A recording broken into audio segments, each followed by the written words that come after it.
I want to thank everybody.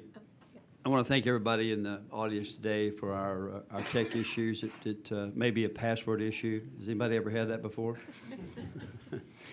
So the subcommittee on new offenses and change penalties will come to order. The clerk will call the roll. Chair Lauterbach, Here. Representative Moody, Representative Bowers, Representative Little, Representative Money. Quorum is present. As a reminder, anyone present wishing to testify before the committee, please register at the kiosk located in the hallways behind the hearing rooms. If you require assistance in registering or testifying, please contact the committee staff. For our witness testimony, when you're called to testify, please make sure to state your name, who you are representing, and your position on the bill. Please be respectful of others' time and keep your testimony to the 3-minute time frame. The timer will be here, and we'll manage it from up here. Recognizing Representative Money arriving. Finally, per House procedural rules, witness testimony must be limited to the bill or resolution currently being considered by the committee. Please make sure to keep your remarks to the subject matter of the bill. With that, we will begin.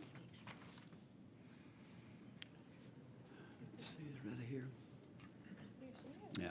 The chair lays out House Bill 1414. Representative Bowers to explain the bill.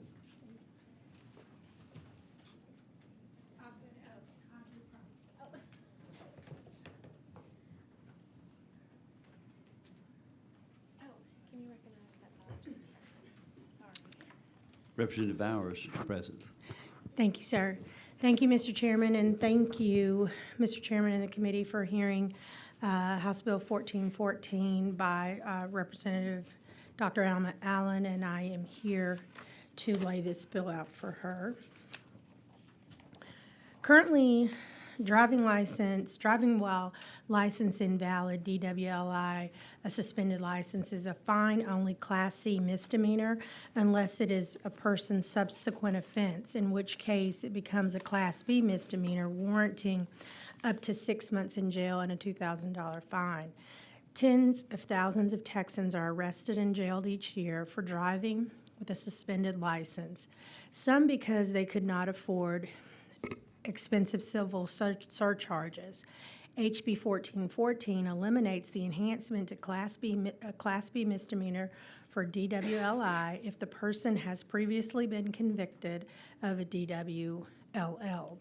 Eliminating this enhancement will allow county courts to focus on more serious offenses and will prevent Texans from accumulating debt and criminal penalties that keep them from achieving financial security. This bill will allow county courts to focus on more serious offenses and prevent Texans from accumulating debt and criminal penalties that keep them from achieving financial security. HB 1414 does not eliminate the enhancement to a Class B misdemeanor on subsequent DWLI offenses, remains for those whose license has previously been suspended for a driving while intoxicated offense. On its own, driving with an invalid driver's license, DWLI, is a fine-only Class C misdemeanor offense. However, state law provides for the enhancement of the penalty for this offense to be a Class B misdemeanor, warranting up to 6 months in jail and a $2,000 fine under certain circumstances. According to the data for the Department of Public Safety, thousands of Texans are arrested and jailed each year for a DWLI, some because they could not afford expensive surcharges based on minor driving left infractions. Not only is this detrimental to the individuals sentenced to jail time, but taxpayers are also left footing the bill. HB 769 seeks to eliminate the Class B misdemeanor, and I think that should be 1414. So let me back up. House Bill 1414 seeks to eliminate the Class B misdemeanor enhancement for DWLI to allow county courts to focus on more serious offenses and prevent Texans from accumulating debt and criminal penalties that keep them from achieving financial security. When we look at the criminal justice impact, it is the committee's opinion that this bill does not expressly create a criminal offense, increase the punishment for an existing criminal offense or category of offenses, or change the eligibility of a person for community supervision, parole, or mandatory supervision. And when we look at the rulemaking authority, it is the committee's opinion that this bill does not expressly grant any additional rulemaking authority to a state officer, a department, agency, or institution. And looking at the analysis, House Bill 1414 repeals Section 521.457 of the Transportation Code, which enhances the penalty for driving with an invalid driver's license or DWLI from a Class C to a Class B. And so with that, if there are no witnesses, I reserve my right to close.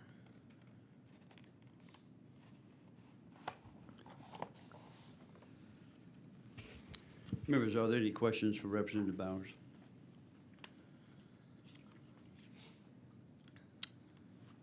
Seeing none, we acknowledge your right to close. Thank you, sir.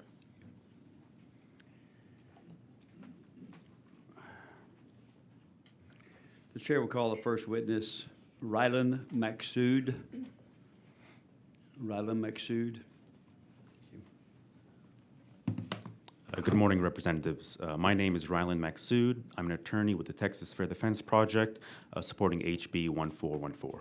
If you pass this bill and reduce the penalty, We show you registered as Rylan Maksood, representing Texas Fair Defense Project and yourself. Is that correct? Yes, Chairman. Okay, thank you. You may Thank you. proceed. If you pass this bill and reduce the penalty for subsequent driving with an invalid license from a Class B to Class C misdemeanor, Texans who cannot afford to restore their licenses but drive will still be subject to arrest, vehicle impoundment, days of jail time, a mandatory 90-day license suspension extension, and a 2-year conditional suspension of both their license and vehicle registration unless they can afford to purchase an SR22, a much more expensive form of car insurance. The only difference is that our neighbors who cannot afford to restore their licenses and must drive to provide for their family, disproportionately rural Texans, will face only days of jail time instead of 180 days.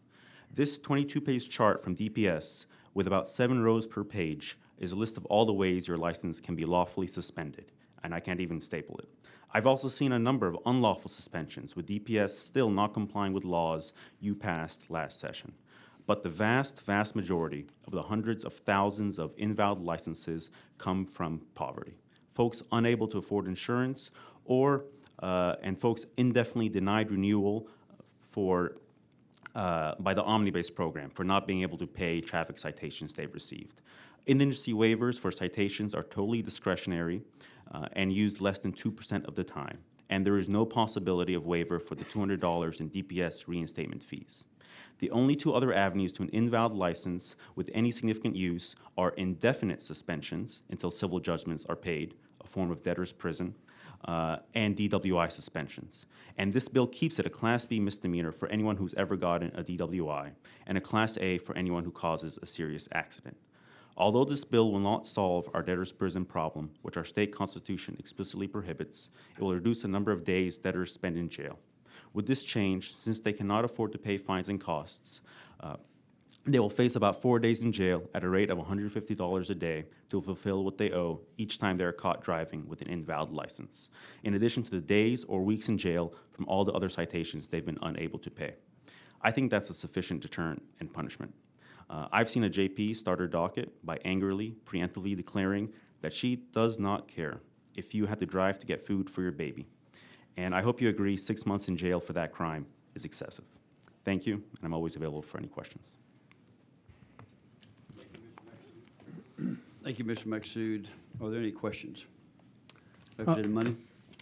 I'm interested in this because I was previously a part-time municipal lawyer. I've dealt with a lot of these cases. A lot of them are very sad and difficult. and so there's parts of what you said that compel me a bit. But here's the reality is that even, and especially in rural Texas, where I'm from, you don't have to drive. And if you do drive without license or almost always insurance, and you plow into my family and leave me with a wrecked car, injured, or even worse, family members, there's no recourse for that for me civilly. And so I think saying that this is a debtor's prison issue is hyperbole. I understand where you're going with that, but it's when you break the law and you get a citation for driving with a license invalid, and then you continue to drive with a license invalid again and again, and you get additional. Eventually, doesn't there have to be a mechanism in the law to raise the stakes so that people will stop driving without a valid license, without insurance, according to the laws? There may need to be an adjustment to the way this program is. The surcharges I have some real problems with. But when you're talking about just people continually, intentionally violating the law, not getting someone else to drive them, pick them up, Uber, even in our small town, we have a form of public transportation that you can plan ahead. Very small towns are usually walkable. I think I don't think this is the right fix. May I respond? Yeah. First, one can obtain insurance with a invalid license, and I do have a number of clients who do get insurance, but they just can't afford. All the money goes to insurance. They can't afford to restore their license. And it's my opinion that the days and oftentimes weeks in jail that they're subject to is a sufficient punishment to incentivize them to pay to restore their license. Ultimately, if they have insurance with a suspended license, it's just a matter of how much they owe the state. And certainly I don't think that folks shouldn't pay if they can pay, but I've never seen someone simply refuse to pay and choose to face weeks of jail time, at least in my experience. I understand the idea that some people cannot pay. And that's a horrible situation. Like I said, I've sat eye to eye and face to face with lots of these people. I feel very, very, very, very hard for. But I also have to think about the other people out there that are following the law and are endangered by somebody who is driving without a valid license, and who are not deterred sufficiently, even by our current laws, to stop driving without an invalid license. And so, if there needs to be a broader discussion about whether we need driver's license, how much that should cost to obtain, again, the surcharges, I think it's fine. I don't think that eliminating a criminal offense enhancement is the proper fix for that. Thank you. Any other questions for the committee? Seeing none, thank you. Thank you. The chair calls Jennifer Carrion.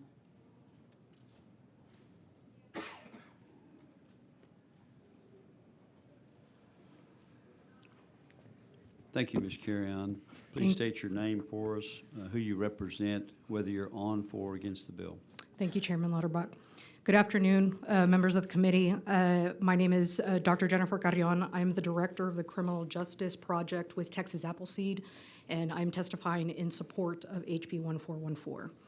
I do, if you'll permit me, Representative Money, would like to address your concerns after I provide my testimony. For the past 7 years, our project has researched and analyzed data associated with the state's failure to appear, failure to pay program, which allows JP and municipal courts to place a renewal hold on driver's licenses if someone fails to appear or pay the debt associated with their traffic tickets in full. The structure and application of this program is what's known as a debt-based driver restriction strategy. In our continued study of it, we've encountered numerous Texans who have explained how a minor traffic ticket has spiraled out into a mountain of debt that is now tied to the legality of the very thing they need to make that money to pay that debt back, a valid driver's license. As you can imagine, the strain associated with lingering legal debt coupled with the stress of having to get to and from work or get the kids to and from school without a valid license is not easy to escape. And yet, what is one to do when the money does not exist to dig yourself out of that hole? Currently, over 402,000 Texans have expired licenses that are ineligible for renewal due to the holds allowed by the state's FTAP program, or what the former witness referred to as the Omnibase program. This number does not include Texans who have had their licenses revoked or suspended due to drunk or reckless driving, or even those who qualify as habitual violators. What we are talking about is people who have received maybe 1 or 2 traffic tickets you either could not or forgot to pay, and the fines associated with those late penalties, warrants, CAPE processing fees have just piled up. These are Texans who would benefit from this bill being passed. Every day, these Texans get behind the wheel and are subjected to being pushed further into the system. Removing this enhancement ensures that people who would otherwise be categorized as having no to low risk of reoffending are not exposed and intermingled with those who are high risk of or potentially violent. It saves time and resources for law enforcement, local jails, DAs, and county courts. For the components of our justice system to be effective and efficient, limitations and capacity need to be acknowledged, and matters that are overburdensome, taxing, and distract from the ultimate goal of securing our communities from actual threats to public safety should be alternatively managed and contractually minimalized. As our community systems and state continue to recover from the economic and employment fallout associated with the pandemic and fluctuations in federal aid, we should strive to pass legislation that helps get Texans back to work, back on the road and back to work. Passing a bill like HB 1414 gets us closer to that goal, as it removes a barrier within the system's control that is negatively impacting hundreds of thousands of Texans. I thank you for your time and consideration, and I'd like to take any questions. Representative Money. You heard my other question. I won't repeat it, but my Representative Money. I'm sorry. Recognize Representative Money for question. Thank you.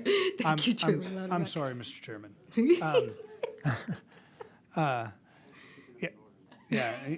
You heard my previous Yes, sir. concerns. I do have concerns with the financially punitive Right. system that we have, but I don't think that removing this enhancement directly addresses that problem, and I don't like this approach of fixing it. But I'm open to hearing what you have to say. Yeah, so we're talking about, we're getting 402,000 people sitting there who first time around Class C, second time around it's Class B, and now they're facing up to $2,000, 180 days in jail time. These are people who are not high-risk offenders. The situation that you spoke of earlier, there is plenty of recourse for that individual to be held accountable for the actions of their crime, if you will. If someone T-boned you and slammed into your family because they have a second DWLI, I'm not getting them from that. I'm getting them for reckless driving. I'm throwing them in jail for longer than that, right? This is not that. This is making sure that the people who don't have the money to pay on their licenses aren't subject to time in jail. You know as well as anyone, whenever you have a Class C misdemeanor, it's a fine-only offense, you're not subject to counsel. And so what are you supposed to do? You're just getting railed over and over again with the system by finances that you don't have the money to pay. And instead of reaching for alternatives that we currently have legally to adjust the fines and the penalties, what we do is continue to subject these people to the system. When we have law enforcement that are having trouble filling their positions and having trouble focusing on clearance rates for violence crimes. We have county courts that have backlogs that they can't get to. DAs that would rather be focusing on violent crimes on the T-bone rather than the mom who got caught the second time around driving her kid to work. That is what this bill does. And the 70-page or whatever page number, your DWI multiple habitual violators, guess what? They're in there too. And they can get their license taken away from them too. So we have ways to deal with those, Representative Money, but this right here is creating problems for a lot of people. And I would love to work with you on the fines and the fees things for sure, because you know more than anyone that that's hurting a lot of Texans. So, Thank you. Do we have any other questions? Seeing none, thank you. thank you so much, Chairman Lebeck. The chair now calls Sarah Reyes.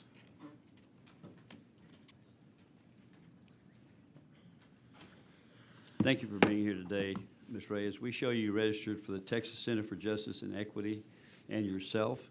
And are you on for or against the House Bill 1414? For the bill. For the sir. bill. Yes, sir. Thank you. Go ahead. Yes. Awesome. Good afternoon, Chairman and members of the committee. Thank you for the opportunity to speak today. My name is Sarah Reyes. I'm the Youth Justice Policy Director for the Texas Center for Justice and Equity. I'm here to express my support for HB 1414. Too many Texans face license suspension simply because they can't afford a fine, putting them in an impossible position. By making DWLI a fine-only offense, this bill ensures that Texans are not jailed or burdened with a criminal record for what is ultimately an administrative issue. Research from the Texas Office of Court Administration shows that 75% of individuals with suspended licenses continue to drive, and 87% of the DWLI cases stem from financial instability, not safety violations. The reality is that that jailable offenses do not deter people from driving without a license when their survival depends on it. If the goal is to ensure compliance, we must remove the punitive options and not criminalize those who cannot afford to overcome them.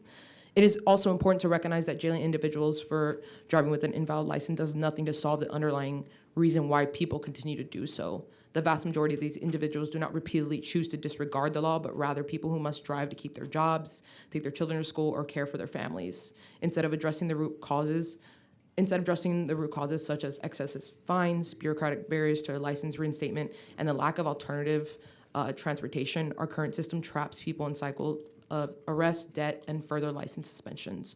Reducing this to a non-jailable offense addresses a big problem for repeat offenders, fostering compliance rather than perpetrating a cycle of legal and financial hardship. This bill also would allow for a more productive and cost-effective approach to this issue. Instead of counties wasting taxpayer dollars by penalizing individuals with incarcerations, we can redirect those resources towards educational and rehabilitation programs such as driver safety courses, legal assistance for resolving outstanding issues related to licensing, and financial support for low-income individuals to address the systemic barriers that often lead to license suspensions in the first place. Ultimately, this bill presents a pragmatic solution that balances public safety with the well-being of our communities, all while ensuring more efficient use of taxpayer dollars. It moves us closer to a more just and effective criminal justice system, one that addresses underlying issues and promotes long-term solutions. I urge this committee to support HB 1414 and help Texans build a more equitable and efficient Texas. Thank you for your time. Thank you. Are there any questions for Ms. Reyes? Thank you. Seeing none, thank you for your Thank you, sir. testimony. That concludes the testimony for 1414. And we will. Yeah.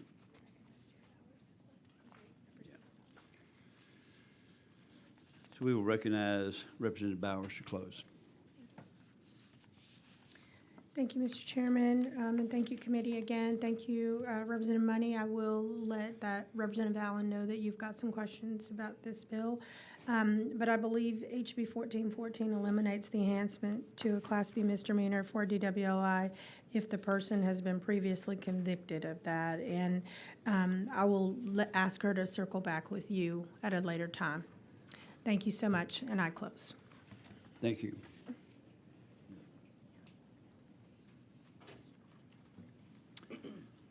We will leave House Bill 1414 pending. Number 2.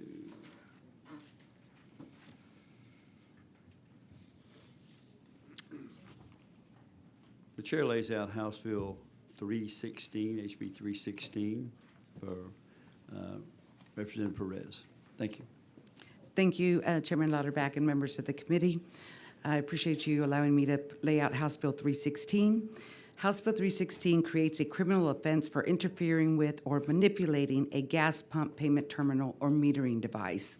During the 87th legislative session, we passed House Bill 2106, which transferred rulemaking authority for card skimmers at gas pumps to the Texas Department of Licensing and Regulation. And we established the first Financial Crimes Intelligence Center in Texas in order to coordinate law enforcement efforts.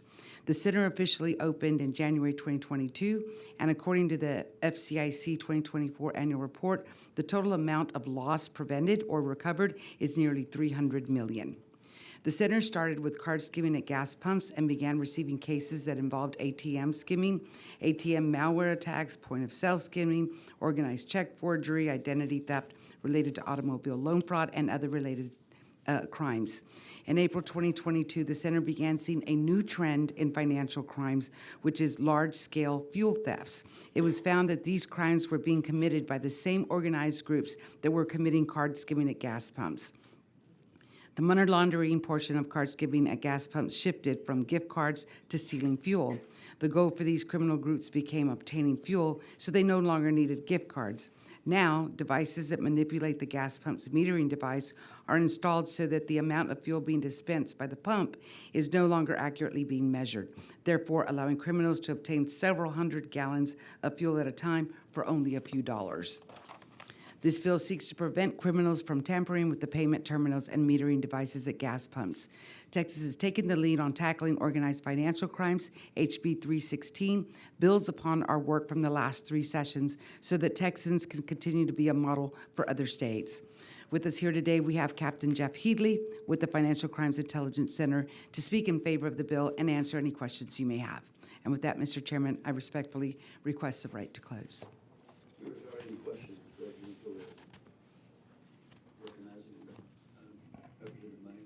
Thank you, Mr. Chairman.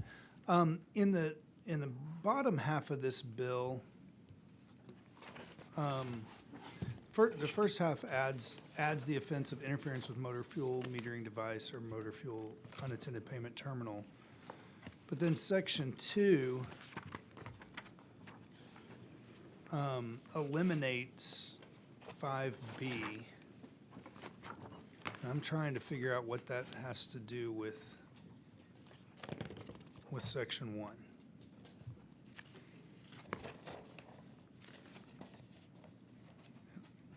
I'm looking at it on Cap Central.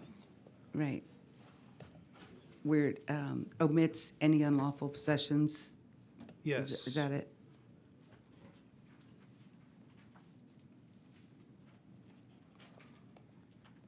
I don't know off the top of my head.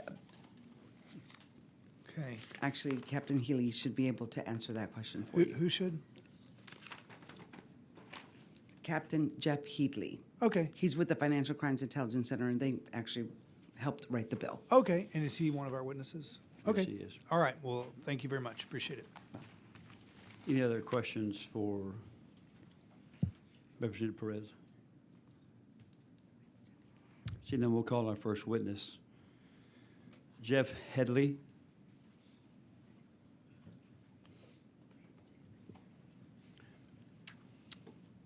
Mr. Chairman, real quick, can I just say something? Go ahead.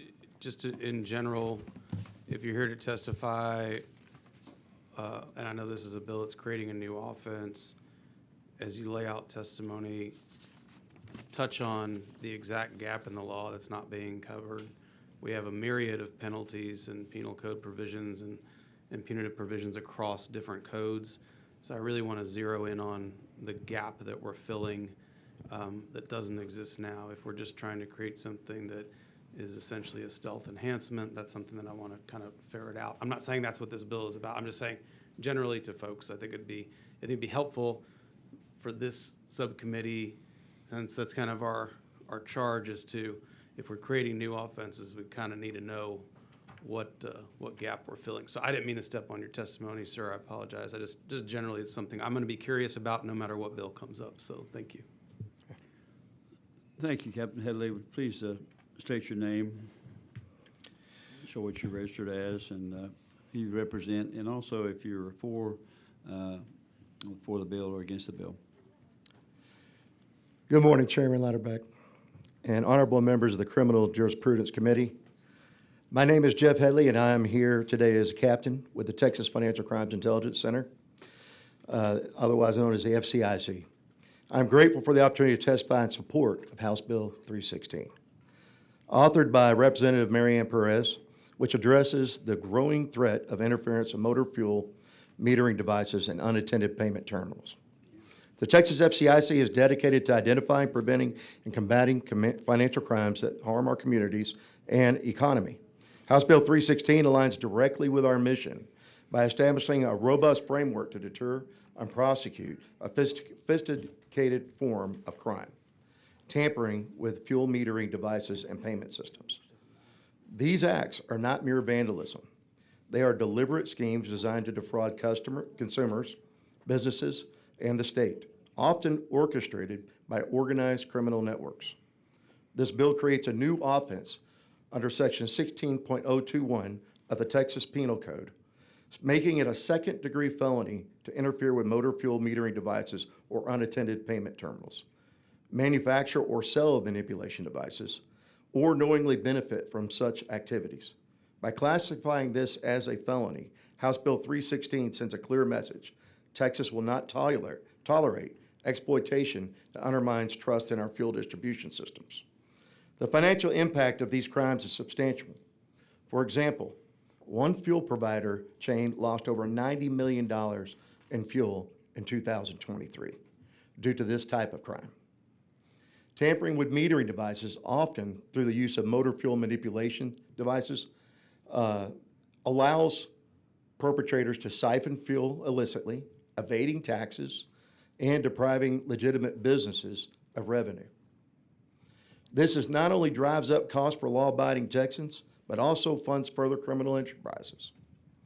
The Texas FCIC has observed a troubling rise in such activities, often linked to broader organized crime networks, which this bill smartly addresses by amending Section 71.02 of the Texas Penal Code to include these offenses as predicates for prosecuting organized criminal activity.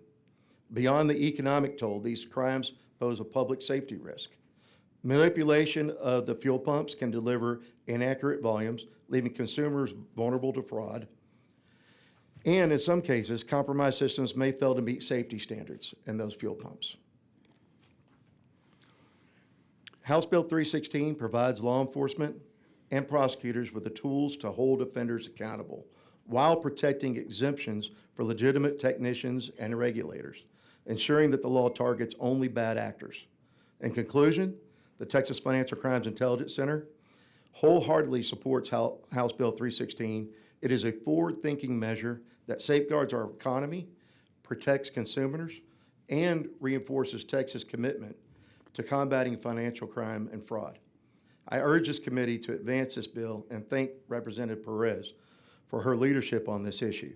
And I'm happy to answer any questions she might have. Thank you. Go ahead, sir.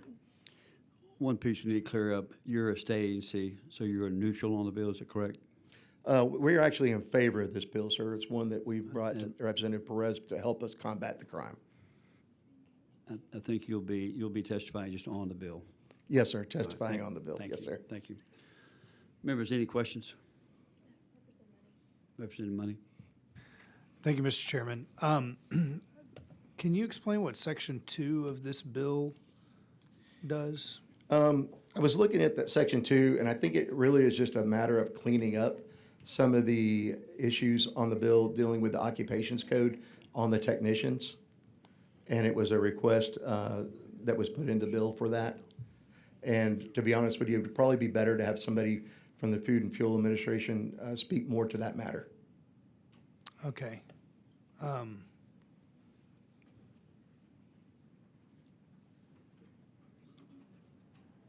Yeah, it doesn't look like it's coming from the occupations code. It looks like it's from, hold on just a second.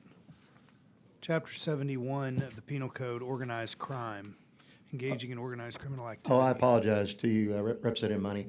On what that speaks to is simply making it to where we can utilize this crime as a predicate offense for engaging this activity in organized crime. Okay, and I love that. That sounds good, but it crosses through 5B, unlawful possession with intent to deliver a controlled substance or dangerous drug. Unlawful possession with intent to deliver controlled substance listed in penalty group 1B under section 481-1022 Health and Safety Code. And so that's the part that's confusing me is why are we removing certain drug offenses from the organized crime code as a part of this bill? That would be something that honestly, sir, would not be something that the Texas Financial Crimes Intelligence Center would be in support of or against. It's not something that we would have brought forth in this, sir. Okay. All right. Thank you. Thank you. One question, Captain. What's the penalty going to be for this? It'd be a second-degree felony, sir, which matches a law dealing with tax evasion at the fuel pumps, which is usually one that is brought forth and investigated by the comptroller's office for the evasion of fuel tax. So it's currently a crime that we have used in prior prosecution of these fuel cases, but it's also one that only a limited number of investigators can file in the state of Texas. This would broaden it out to where more of the sheriffs, more of the police departments, and more investigators in state would have more readily be available to prosecute these crimes quickly. And this is brought about, is it not simply that the cartel is stealing a lot of fuel? Sir, it's not necessarily cartel connected, although we know that some of the individuals that are involved in stealing fuel are using this to power vehicles and transportation trucks that are actually involved with some of the trafficking that is going on. Yes, sir. So although the groups that are involved specifically in stealing the fuel tend to be largely Cuban organized crime related groups that we're working, that is not necessarily to say that they are all cartel connected, although we have found some connections in our cases. Thank you. Thank you. Members, are there any other questions? For Captain Ely? Thank you, sir. Thank you very much. And seeing no other witnesses, Representative Perez would like to close on the bill. Thank you, Mr. Chairman. Thank you for your time. I would greatly appreciate your favorable consideration. And with that, Mr. Chairman, I close. Thank you. If there's no objection, the bill will be left pending. The chair hears none. House Bill 316 will be left pending. Thank you.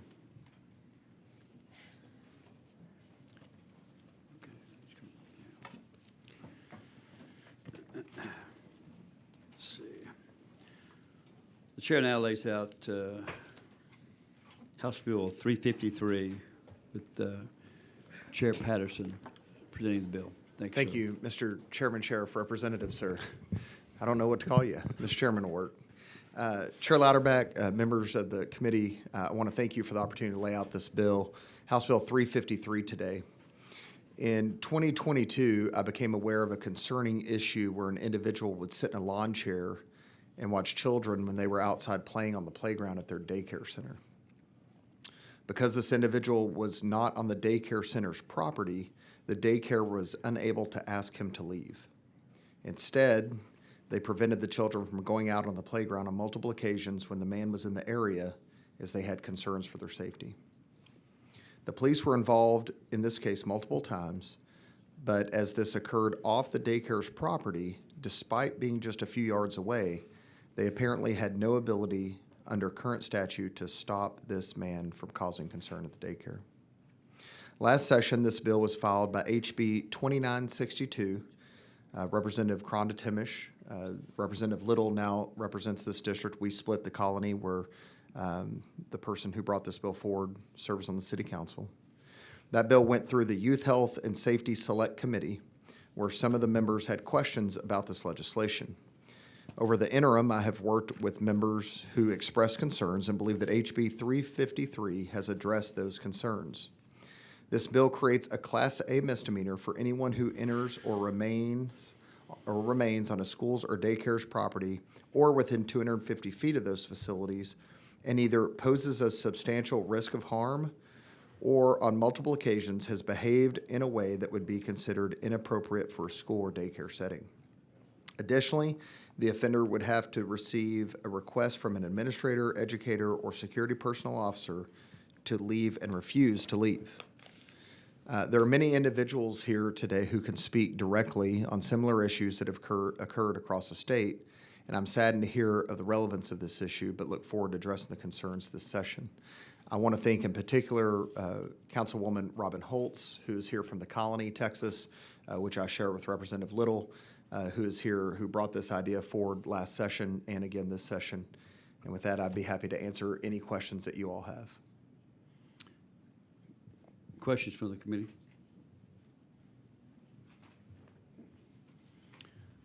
Seeing none, Chris, you're right to close. Yes, sir. Thank you. Okay, thank you. The chair calls Robin Holtz.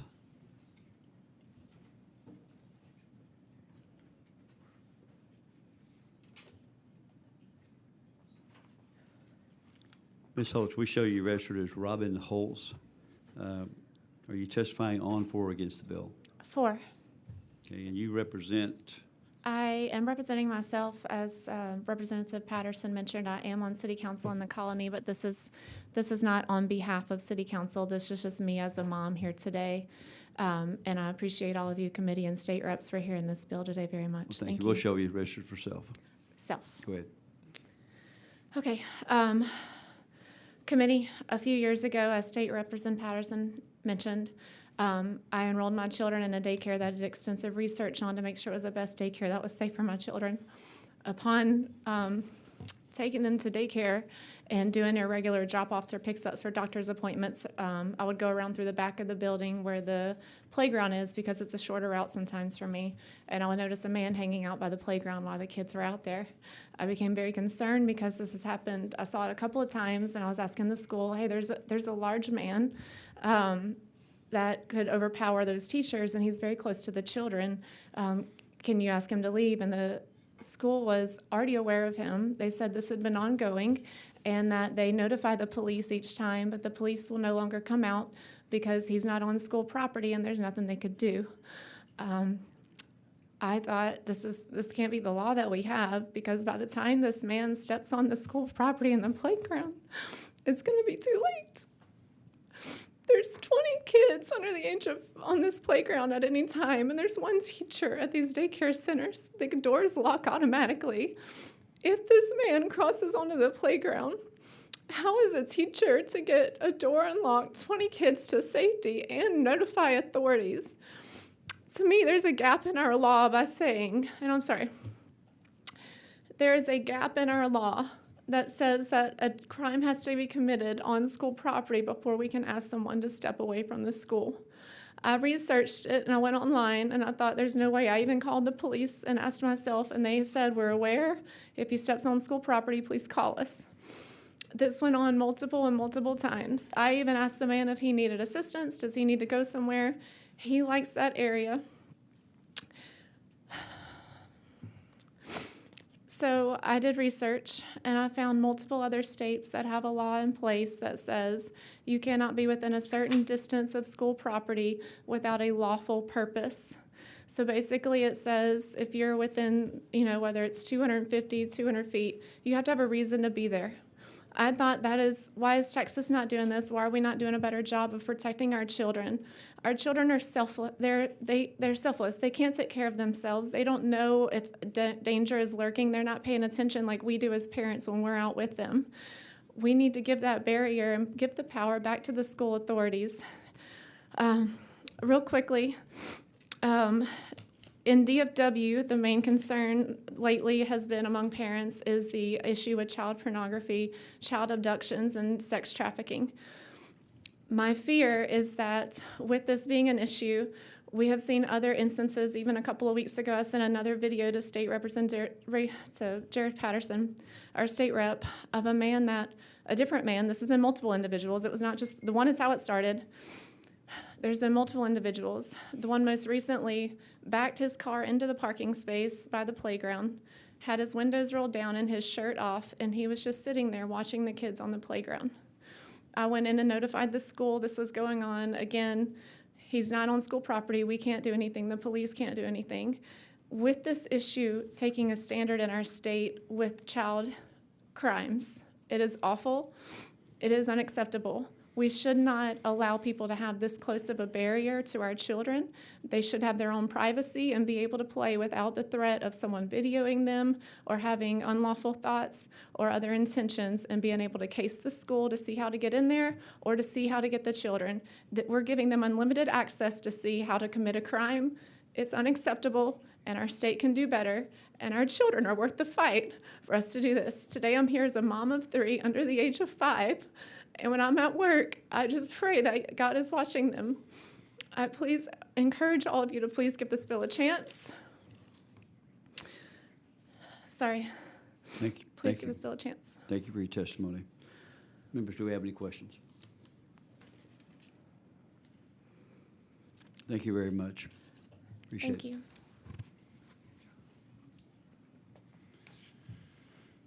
Number 2 is, okay. Chair now calls Astrid Domenico.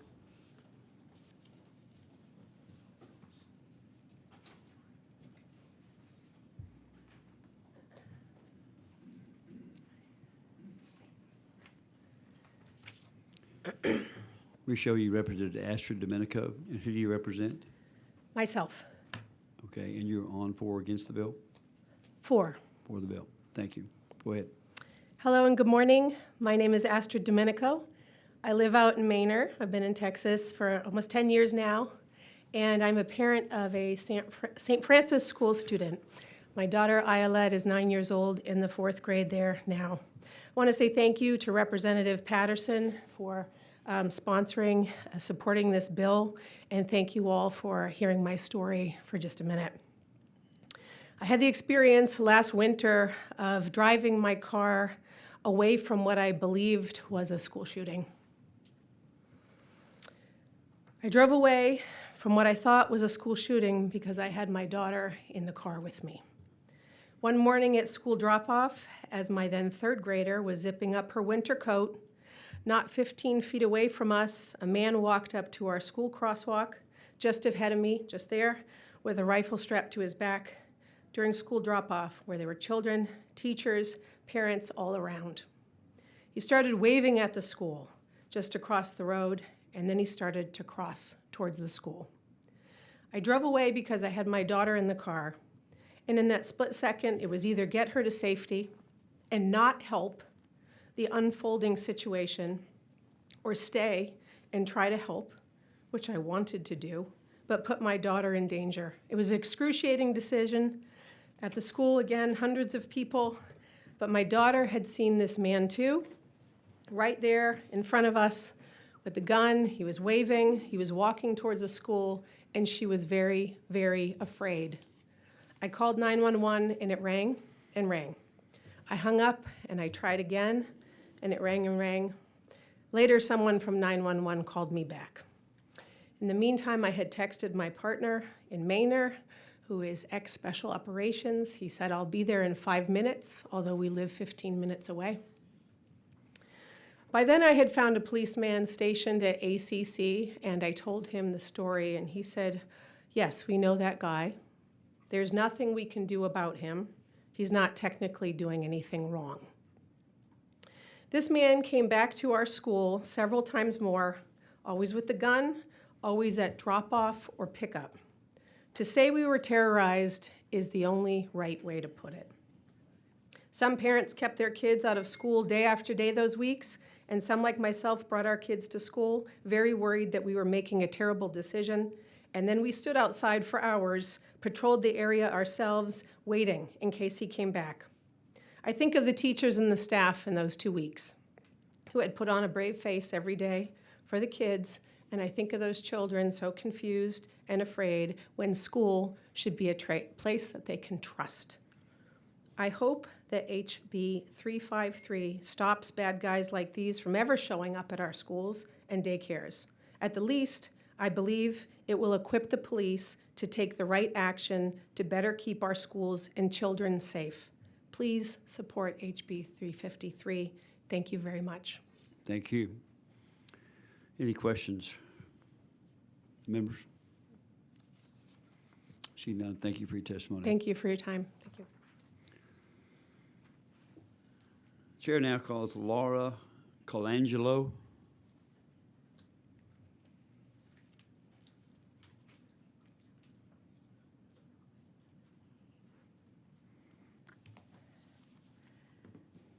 We show you registered as Laura Colangelo.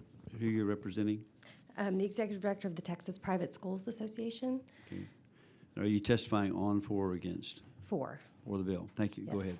Thank you. Sorry, I just ran, so I didn't have breath. There was a vote happening. My name is Laura Colangelo. I'm the Executive Director of the Texas Private Schools Association. I represent the 941 private accredited nonprofit schools in the state that enroll approximately 308,000 students. I'm here very much in favor of HB 353. Very grateful to Representative Patterson for this bill. I understand that this bill came from a situation in his district, but I can tell you this is a problem all over the state and the country as well, and it's not getting any better. You're hearing from parents who face a menacing situation outside of their private school here in Austin. Many parents all over the country are scared dropping their children off at school for unforeseen and unimaginable circumstances. Imagine having to drop your child off with what is appears to be an active threat right in front of you every day. So we did have a few suggestions to consider on the bill, although I know you've been working on this. That would be, the first would be to extend the perimeter around the property beyond the 250 feet if possible, but we will take what we can get. The second suggestion is to add to the phrase causes a disruption to the school learning environment to section 30.055B2A, which is the condition for the immediate removal, or perhaps to section B, remove the condition that the perpetrator must present this behavior on more than one occasion and pursuant to the same scheme or course of conduct. The purpose of this change is to allow the removal of people the first time they exhibit these threatening behaviors and, and are asked to leave, and not require repeated and similar incidents. Something to consider. We don't know the underlying cause of these terrifying incidents. Perhaps it's an increase in criminality on the street, more political anger, or the proliferation of mental illness in the society. However, it's our responsibility and highest calling to keep our children safe. This bill goes a long way to give schools and law enforcement the tools that they need, that they've lacked in the past to help protect these children, and parents and children all over the state will thank you. So thank you for your consideration. Thank you. Members, any questions? I do have, could I have written testimony? Should I pass that out? Is that okay? Yes, certainly. Okay. Thank you. Thank you. Who's next? Chair calls Victoria Byrne.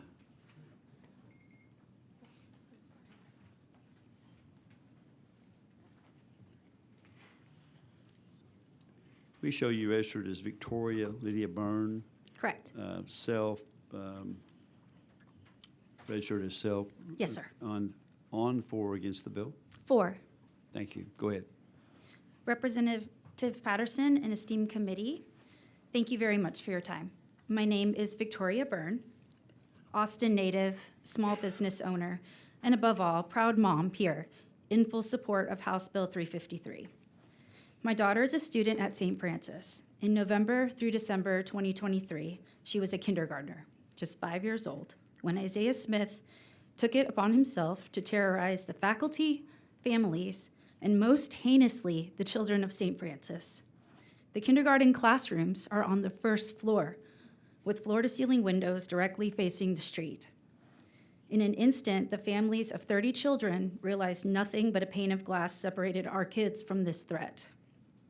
My daughter, who has since suffered night terrors, panic attacks, and anxiety, looked out of her window and saw the man with the pink hair and the guns walking right past her. I still have to occasionally pinky promise her that he's not going to come back. For 2 weeks, leading into the Christmas holidays in 2023, Mr. Smith terrorized our community. I was unable to leave my daughter at school. She was too afraid, and I temporarily closed my small business. Waves of panic calls and emails flooded our police, myself and others desperately seeking protection, yet APD indicated that Mr. Smith wasn't breaking any laws.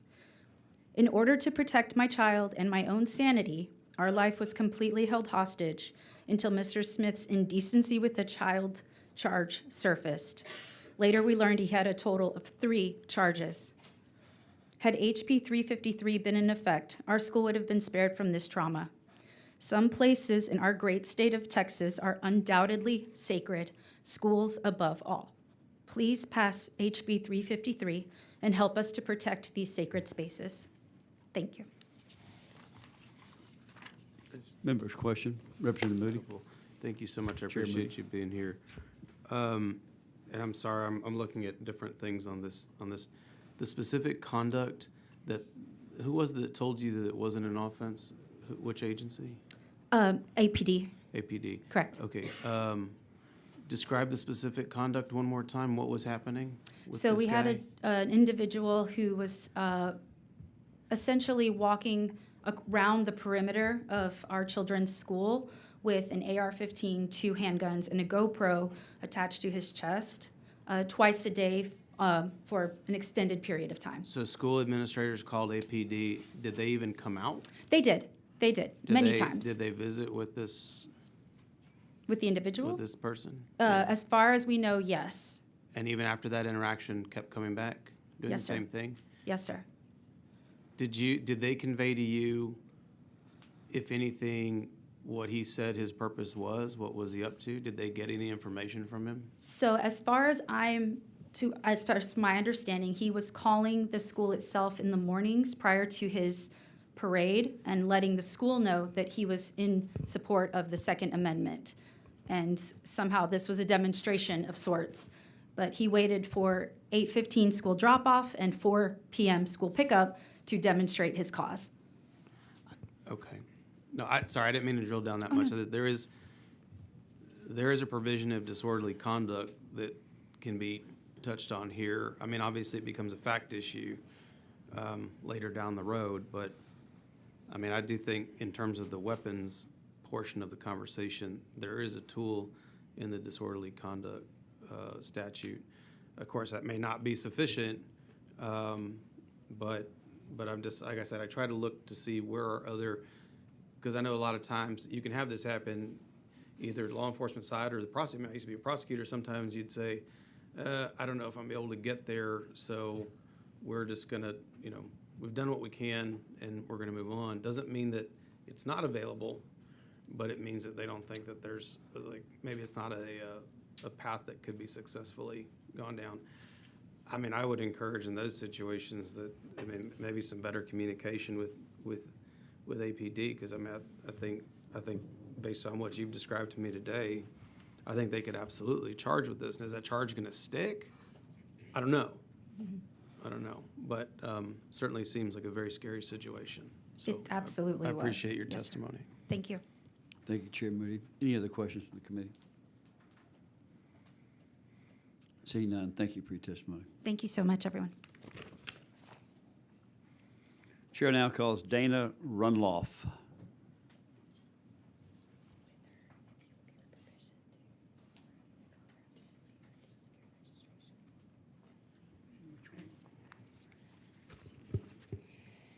Hello, my name is Dana Runloff. Hold on, and just, I'm. hold on just a second. I'm so sorry.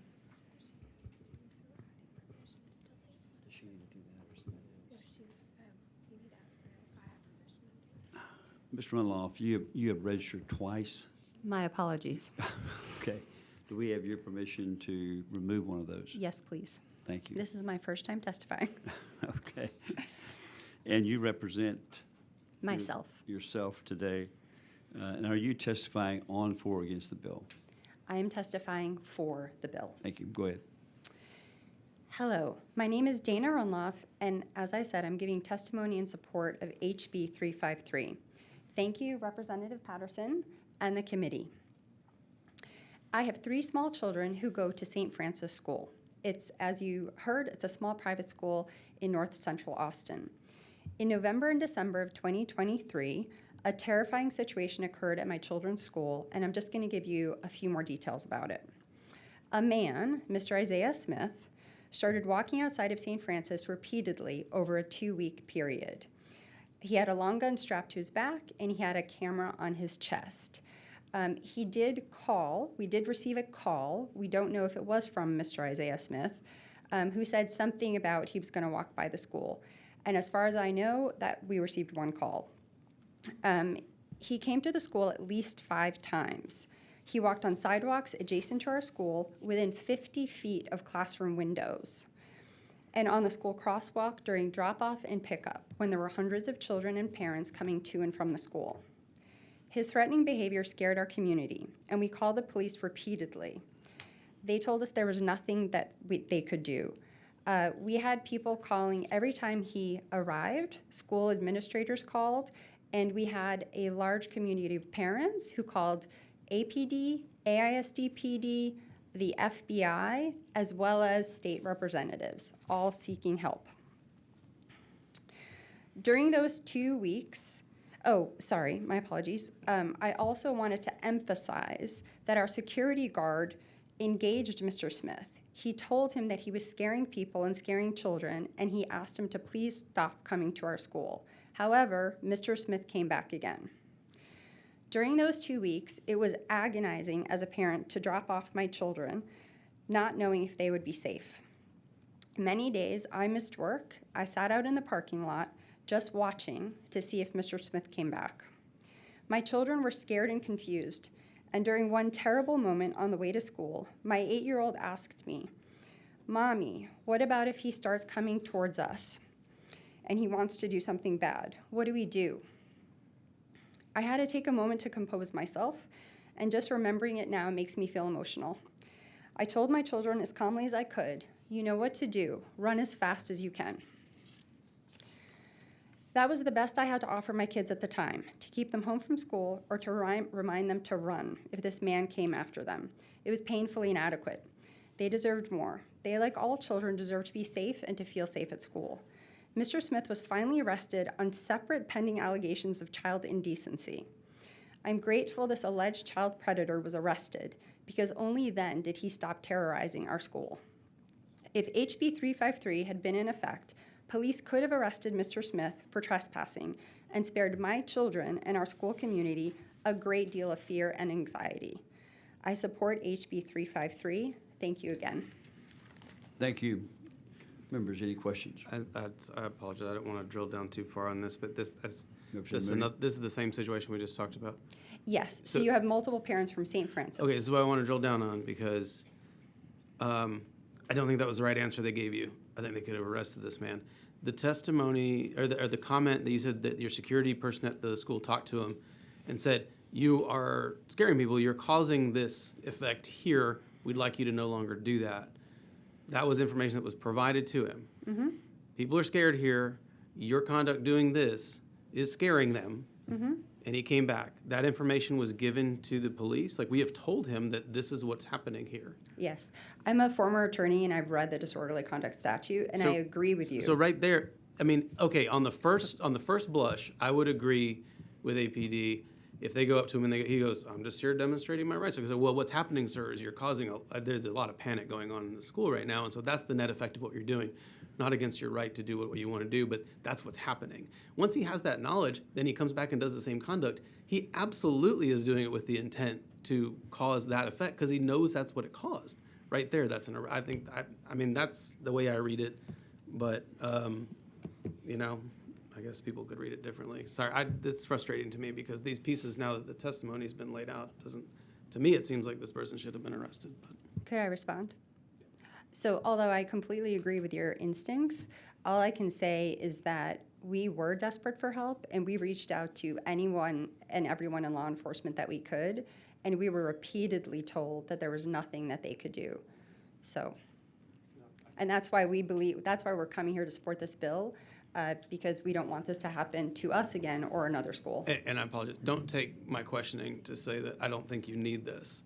my point, I'm sharing your frustration because I think in that I'm as a father of 3 young kiddos in schools that I leave back home in El Paso every week, and I think about these things. And I'm empathizing with that conversation that Thank you that so y'all much. have had. Did anyone else have any questions? Thank you. Do we have any other questions? Thank you. Thank you very much.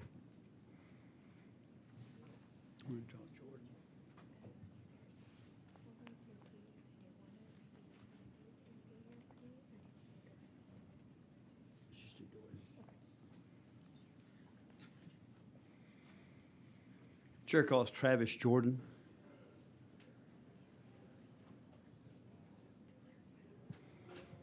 You're registered as Travis Jordan here. That's correct. Registered as, for yourself as a retired firefighter.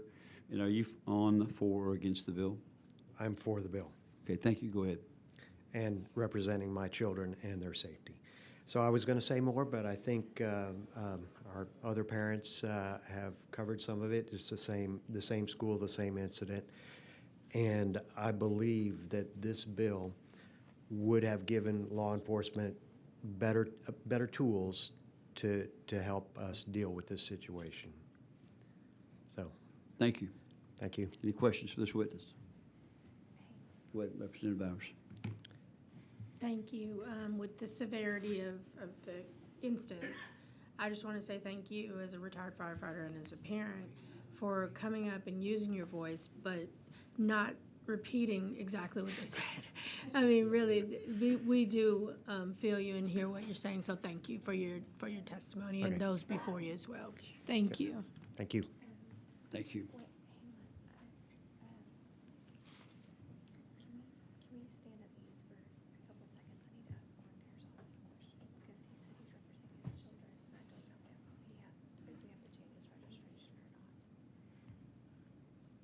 Okay, we're going to take a slight break for just a minute here to clear up a question.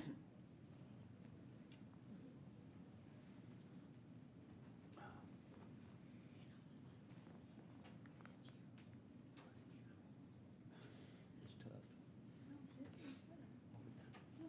I'll trade you.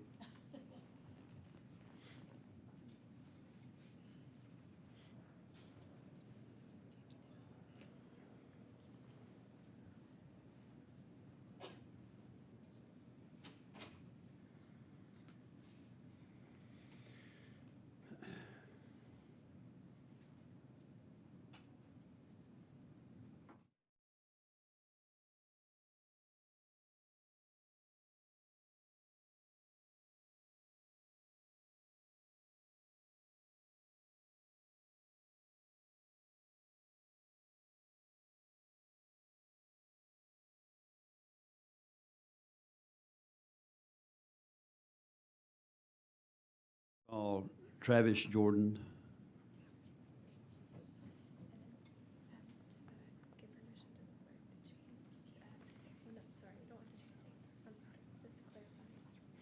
I'm sorry, we need to clarify who you're representing. Is it yourself? Myself. Okay, And my kids. Okay, well, it's got to be one or the other. Myself. Thank you, thank you. Appreciate you. Thank you. Okay, Madeline Green. Chair calls Madeline Green.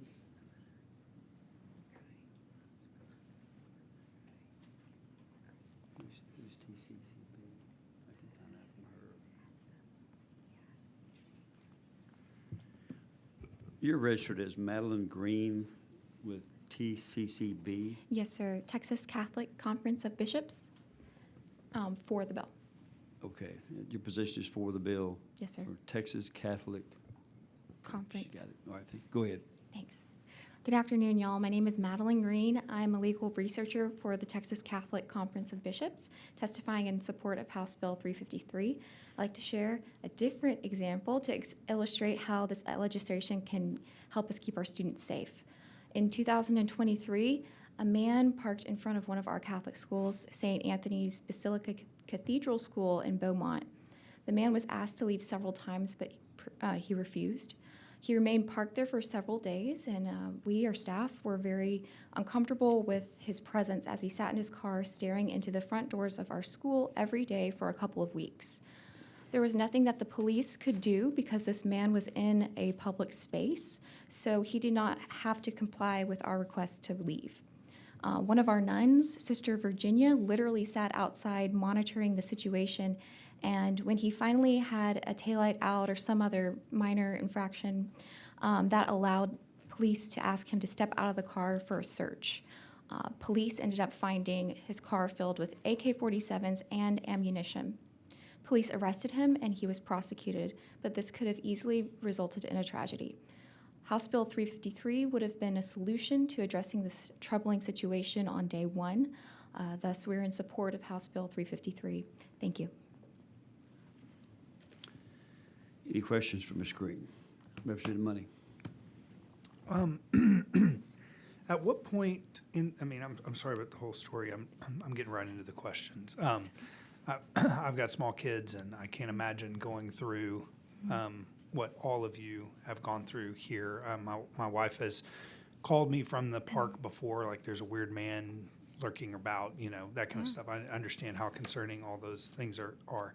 I'm trying to decide, like, if this bill had already been passed, would you have known, and I'm focusing, you're not looking at the bill, did you know that he had weapons in the vehicle, or did you just know he was in the vehicle during the days that he sat there?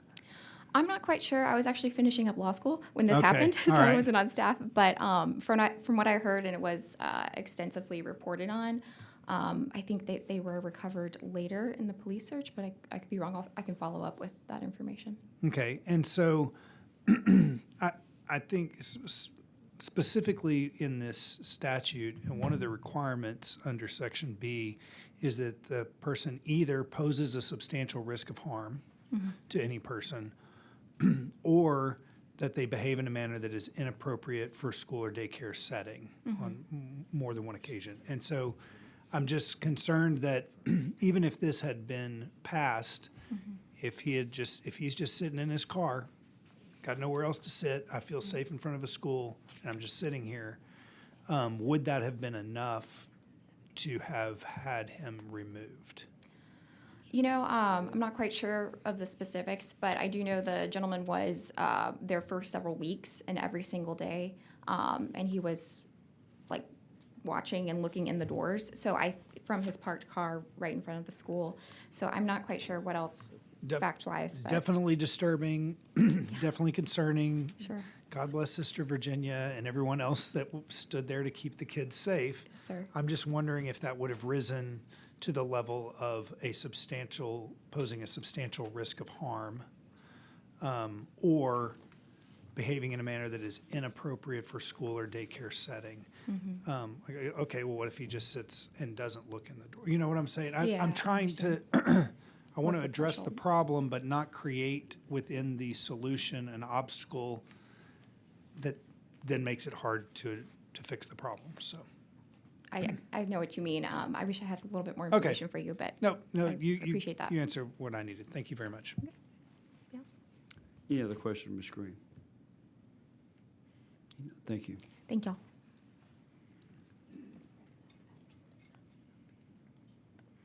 Is there anyone else who wishes to testify on, for, or against House Bill 353? If not, the chair recognizes Chair Patterson to close. Thank you, Mr. Chairman.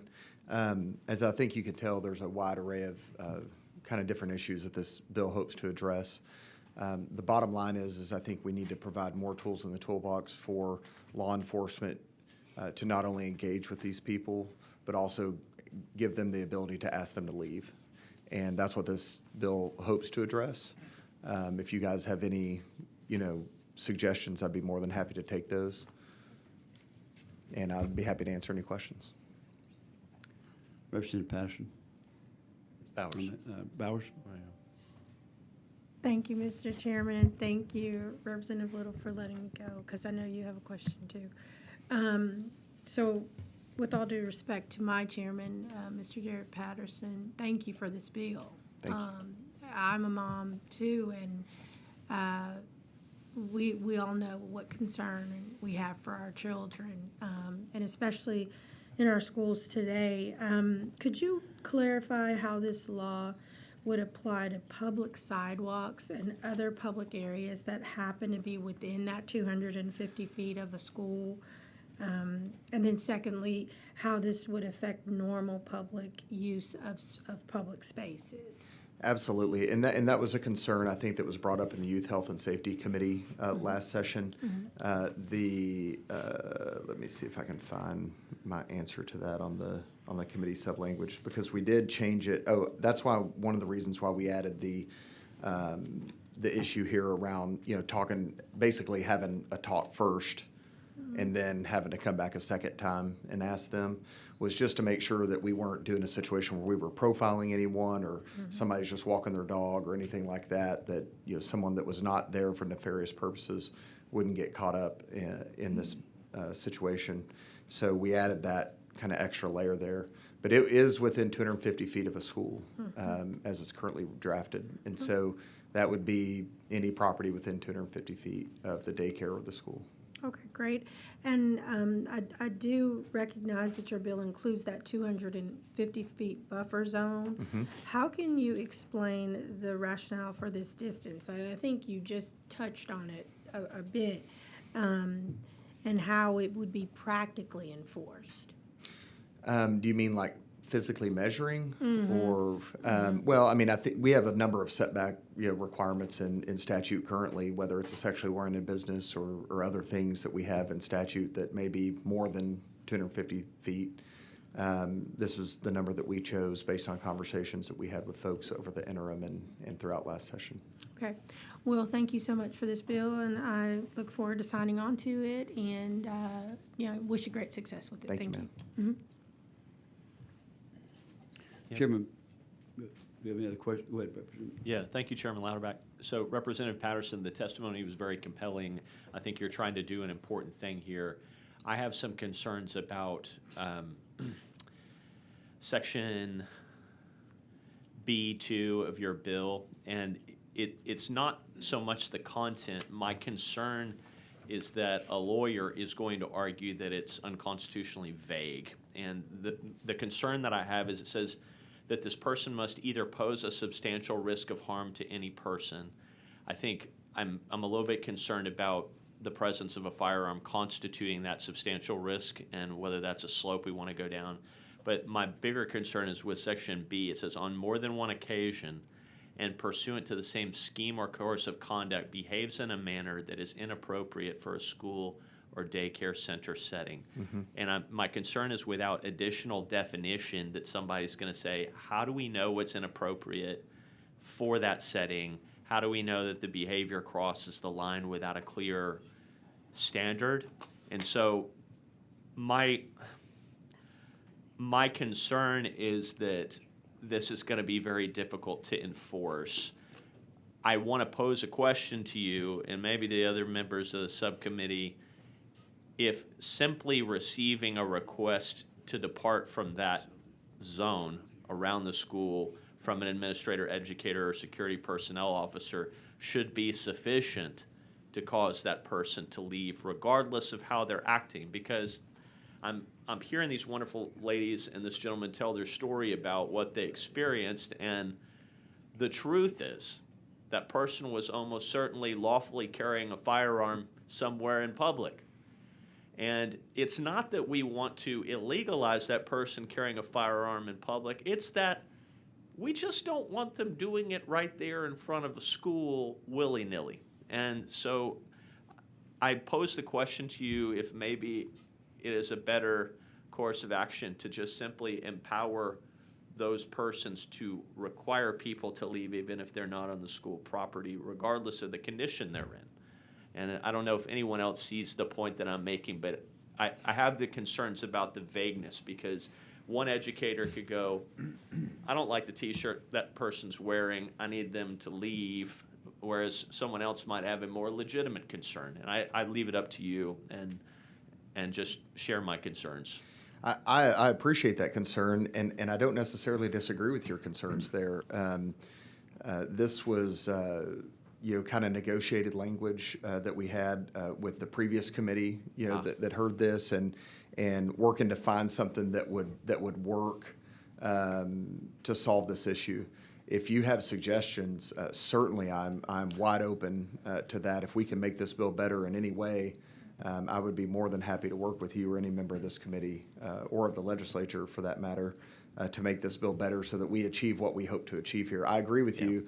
The situation that we had in my district and in it was technically, I think, in Frisco, but in that the councilwoman from the colony brought up didn't include firearms at all. It was just a creepy dude in a lawn chair watching kids on a playground. And so, if we can shore this up, I'm happy to do a committee sub or do a floor amendment and accept that if we can make this bill better. I'm a lawyer, so I'm short on original ideas, but maybe there is someone else here who has a proposal. My concern is that person who happens to be there and doesn't pose an obvious risk. Like if somebody shows up in body armor and a helmet with a rifle, yeah, that would make me pretty uncomfortable to drop my kid off as a parent, regardless of what their intentions were. I don't know the answer to this, and I leave it as an open question. Maybe some of the other committee members have an idea. Representative Money. Thank you, Mr. Chairman. Yeah, my idea was I think we just strike B2. And I'd be open to hear opposition from some of our more liberty-minded. I feel like I'm pretty liberty-minded, but I used to think I was. Yeah. I think that and this is what I was getting at with the lady from the Catholic bishops organization, is that I'm just not sure that as constituted, this bill is going to capture everything that we're concerned about, and I think it's going to create issues where there's a lot of judgment calls having to be made, not by whether or not we want that person here, but a judgment call made by whether or not we can prosecute based on that. Yes. And what we want to be able to do is say, if you're sitting in your lawn, this doesn't apply to you. Mm-hmm. So sorry, you're in your lawn, you're out there getting a tan, and you're looking across the street and enjoying, just hearing the sound of the kids playing and whatever. That might weird some people out, but you're on your own property. I don't know what we can do about that. But once you move into the sidewalk, the street, public park, wherever, and you show up with just a lawn chair and some sunscreen, we can say, why don't you move along? And if it's concerning enough for a school administrator to leave their office, go over there and ask the person to leave, maybe that should be enough. And if they don't leave, then they're open to prosecution. I tend to agree with you that just having an. I'm sorry. Wait just a second. Representative Bowers. I yield to Representative Little if he has. She's yielded to you. Thank you, Chairman. Sorry for interrupting. I tend to agree with you. I think that we ought to be able to empower that administrator for whatever reason to ask that person to go, and that they ought to be able to contact law enforcement and get some type of action on that.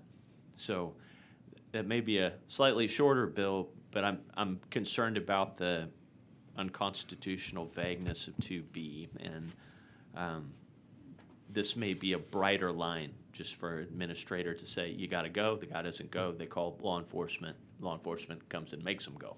So, thought. Well, let's do this. Let's encourage a lot of conversation and talk offline Yes, about sir. this bill, because I think it's definitely necessary. Representative Bowers. Thank you, Mr. Chairman. Appreciate it. So I'm not sure, because I am not a lawyer, if this is what y'all are talking about, Representative Money and Representative Little. But Representative Patterson, does this bill define behaving in a manner that is inappropriate? It does not. Okay. So are you concerned, or is there concern that this language could be interpreted too broadly? Well, here's what I'll say. I don't want perfect to be the enemy of good. Mm-hmm. I want something that law enforcement can utilize to move people along or to arrest them if they refuse to do so. And if this language is too broad, where we can accomplish that goal, then I'm more than happy to change that language to whatever this committee sees fit.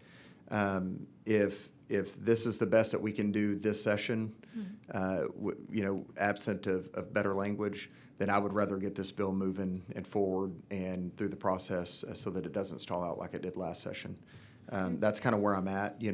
I've done this where, we pass bills, we have seen unintended consequences, and we've come back and we've fixed them in future sessions. I'm happy to do that. I don't want to, by any stretch, have that imply that I'm willing to let someone's constitutional rights fly out the window just because, we can't get better language. But I will work with this committee to make sure that part gets buttoned up. And I would love to see this bill move forward in the process, and I'm more than happy, and I'm willing to state here on the record that if we need to do that as a floor amendment, even with some of y'all joint authoring this bill and working with us on that, I'm more than happy to do that. Thank you. Thank you, Mr. Chairman, and thank you, Yes, ma'am. Representative Patterson. Thank you, Chair Patterson. You right to close? Yes, sir, I close. Okay. Thank you so much. The bill will be left pending. The chair hears none. House Bill 355 is left, 353 is left pending. Now call Representative Hull, Chairman Hull, for 2073.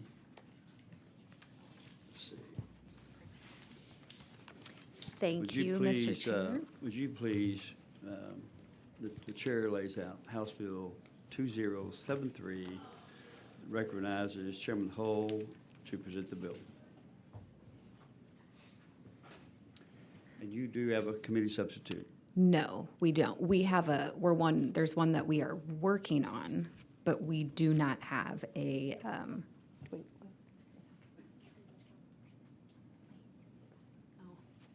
I'm sorry, yes, it's at the end of the week and a lot of bills. Yes, there is a sub, sorry. Do Yes. offer a committee substitute for presentation. Yes. If you would, please explain your bill, please. Yes. Thank you, Mr. Chair, committee members. Victims of family violence, sexual assault, or abuse, stalking or tracking are at an increased risk of repeated victimization due to the nature of the crime. During the time when an alleged offender is out on bond with conditions protecting the victim, or the victim has a protective order against them, violations of these orders are not always prosecuted because it can be viewed as a low-level offense despite the risk to the victim. This bill would enhance the offense of violating a bond or a protective order if while doing so the perpetrator was in possession of a deadly weapon, similar to how offenses are enhanced if committed with a deadly weapon. Currently, the violation of a protective order or condition of bond in a family violence or sexual assault case is a Class A misdemeanor. It is a state jail felony if the violation occurs in a case that is found to be a third-degree felony. This bill would add that it is also a state jail felony if, in violating certain conditions of the order, the perpetrator was in possession of a deadly weapon. A person who repeatedly violates an order 2 or more times can currently be charged with a third-degree felony. This would make repeated violations with a deadly weapon a second-degree felony. At this point, we should be seriously concerned with the safety of the victim if the offender is repeatedly violating orders with a court order, and I would hope that bond was revoked or that they're picked up on the new violation charge. I have worked with law enforcement, prosecutors, and most importantly, crime victims and victims advocates on this bill. I believe that in enhancing the seriousness of these offenses, we are also enhancing the safety of victims. Texas should lead the way in supporting survivors of these crimes and prioritizing their safety, and lead on prosecuting violators who have demonstrated through their disregard of those orders their willingness to threaten, intimidate, and use violent crimes against victims. I am happy to answer any questions. The substitute is identical to the introduced version, but a ledge council draft, so there are no differences. Again, happy to answer any questions. Members, any questions for Chairman Hull?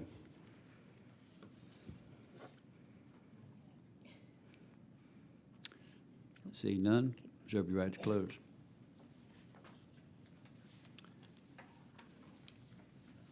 Chair calls Molly Boyles.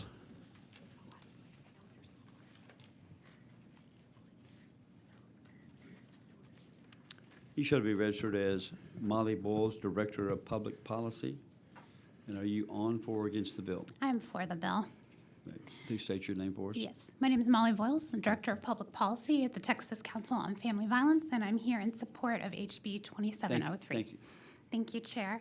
And thank you all for the time to speak today. I appreciate the time to be here.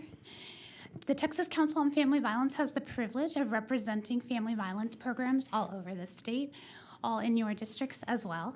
At TCFE, my dedicated colleagues produce a report every year called Honoring Texas Victims, and it shows research on family violence homicides in our state. And it brings forward the names of those who have lost their lives at the hands of someone who was supposed to love them.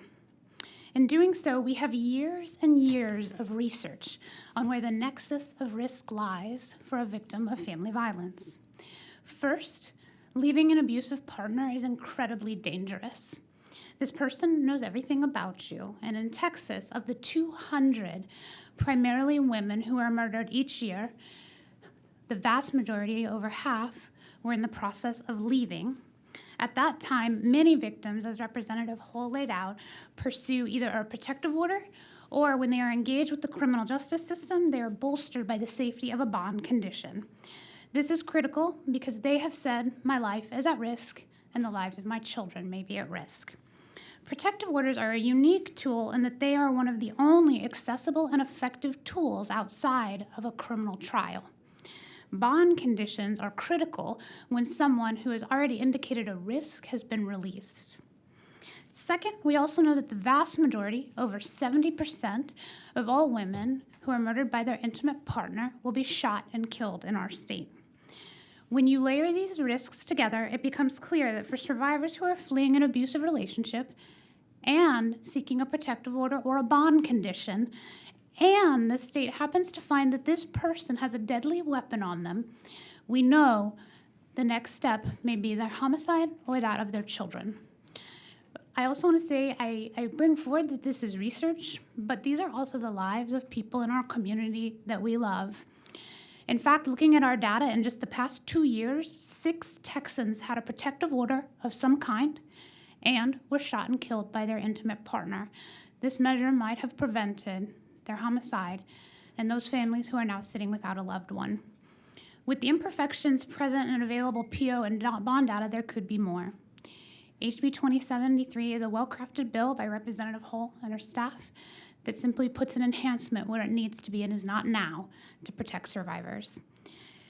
I'm really impressed with Representative Hull for thinking about this because there are many other instances, to your question earlier, Representative Moody, where you can have an enhancement for a deadly weapon, and somehow this is missing at one of the times we know the risk is the highest. So we urge favorable consideration, and I'm happy to answer questions. Thank you. Members, have any questions? None. Thank you very much. Thank y'all so much. Chair calls Andy Kahan. Mr.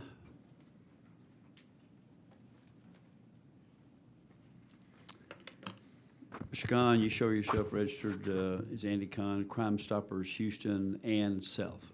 Correct. Okay. Are you on, for, or against the bill? I am here supporting House Bill 2073 on behalf of Crime Stoppers of Houston and myself. So that would be for?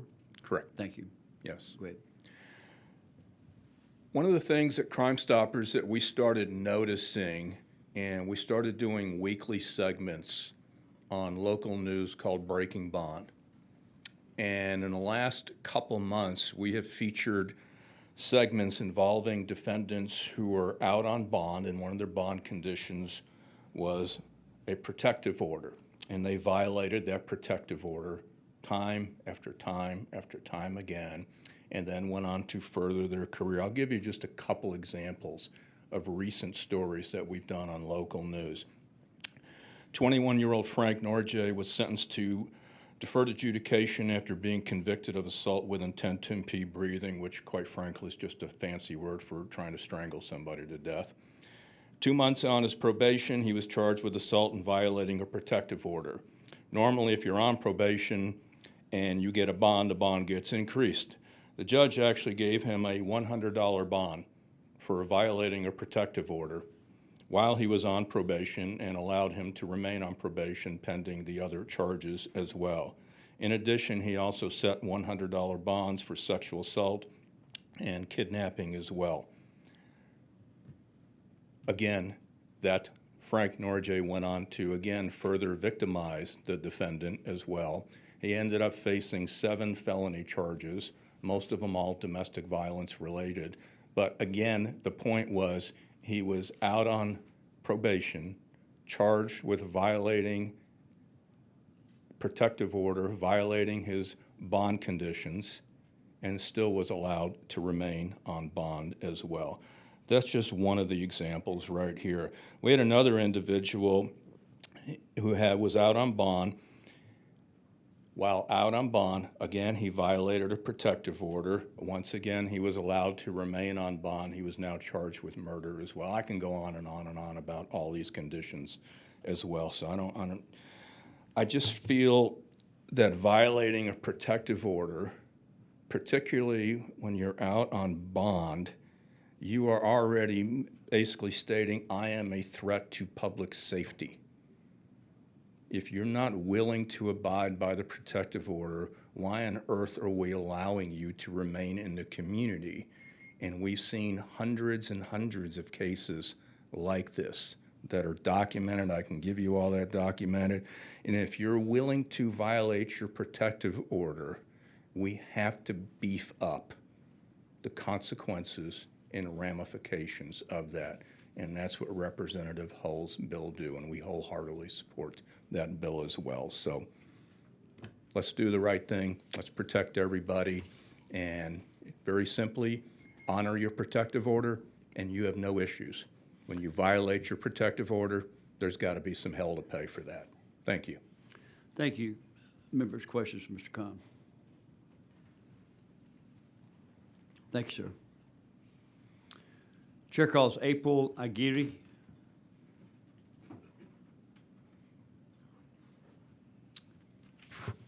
You show yourself as registered as April Aguirre, representing self, on, for, or against the bill. For the bill.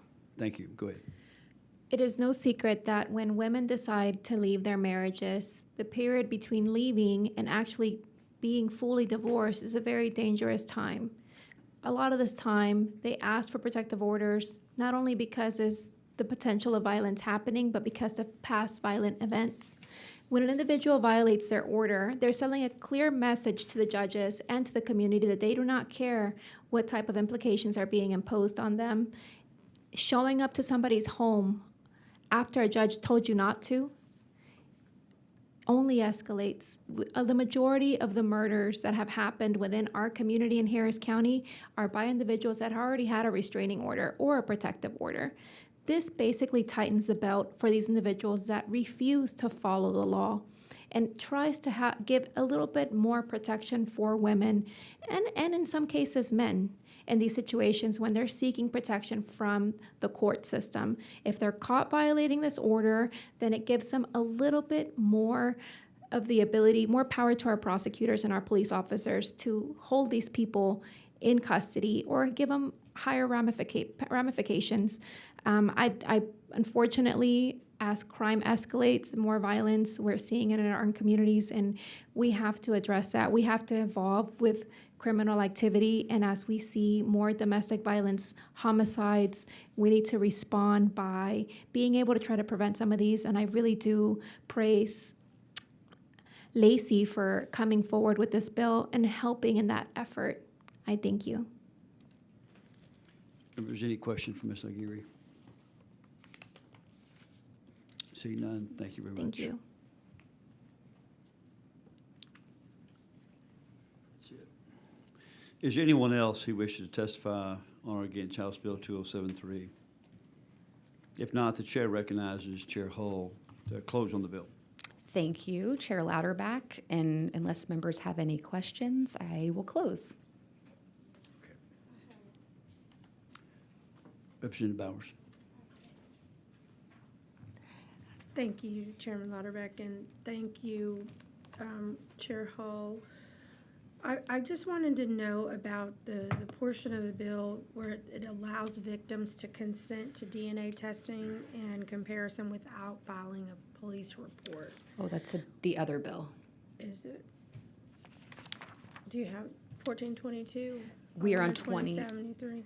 Yes. We have not gotten to that. Yes, yes. I was ahead of myself. Well, I don't have any questions for this. Thank you, Representative Holt.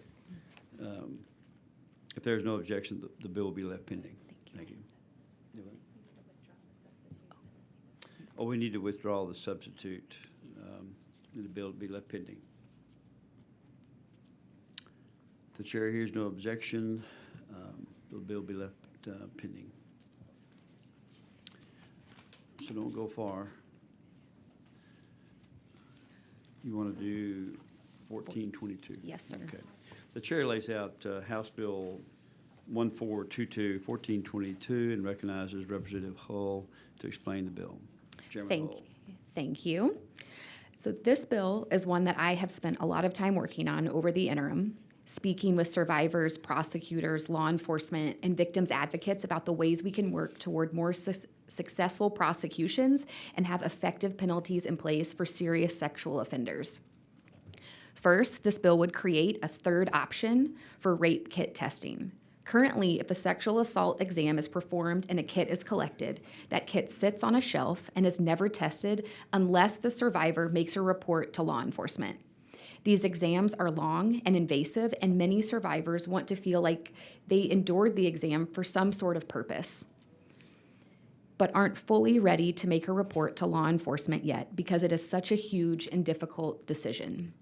This bill creates a mechanism for a survivor to provide limited consent for the kit to be tested by DPS, and for DPS to notify a survivor if foreign DNA material is found.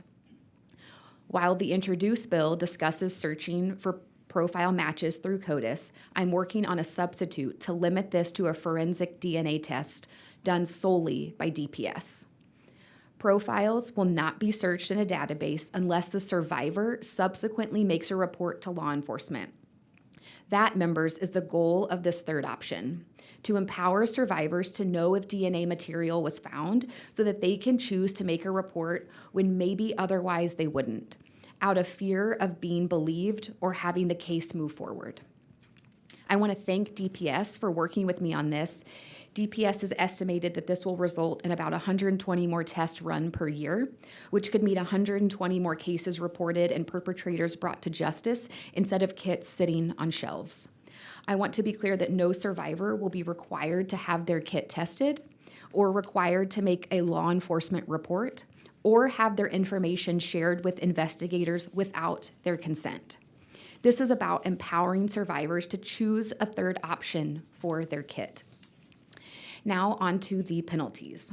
This bill increases the penalty for voyeurism, which is now a Class C misdemeanor, and it would bring it to a Class A, and increases it further for repeat offenses and offenses against children, which is basically child pornography. This is to reflect what this crime really is, a gateway sex crime, and bring it in line with similar offenses like invasive visual recording. To further protect children, this bill expands the minimum 25-year sentence for aggravated sexual assault if committed against a child younger than 14. Currently, the super aggravated minimum sentence is only for children 6 and younger, or children aged 7 to 13 in the event of serious bodily injury. This would make the minimum for any child under 14. Finally, to assist in the prosecution of serial offenders, this bill does two things. First, it allows for sentence stacking of sexual assault and aggravated sexual assault cases, which is currently only allowable for offenses with a child victim.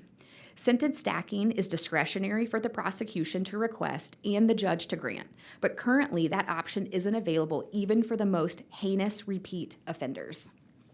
Secondly, it establishes a new offense of continuous sexual abuse that mimics the existing offense of continuous sexual abuse of a child or disabled individual. This provides another tool for prosecutors to try a serial offender of adults by establishing an offense with a heightened punishment. I'm working on a substitute to address a drafting error that inadvertently created age gaps between the existing and new offenses, and to include this offense in existing parole laws. I look forward to continuing to work with stakeholders as we finish this draft of this bill, and want to thank them and y'all, the committee members, for the commitment to helping survivors and seeking justice. And I'm happy to answer any questions. Members, are there any questions for Chairman Hull?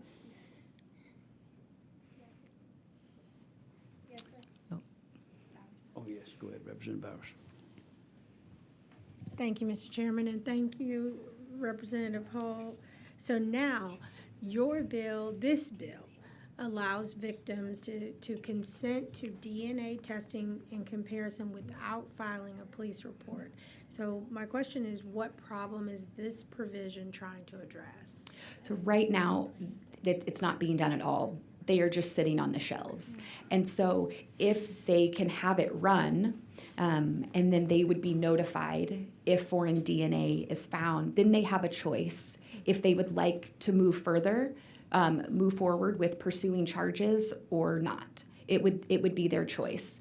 But right now, they have no way of. So even with the Lavinia Masters, I guess that was the Lavinia Masters Act that was passed back in maybe 2017 by Representative Victoria Niave-Criado, the rape kits are still sitting on the shelves? Yes, because they have not moved forward with a report. Got it. That answers. So this is kind of that in between, where they've done the kit, they have gone through the very invasive process of that exam. But they haven't actually filed a police report. Correct. Okay, so there's that gap that Right. you're trying to close. And Correct. That makes sense to me. Thank you so much. Yes. Thank you for bringing this bill. Thank you. Thank you. Do you have any other questions? Think none. Thanks.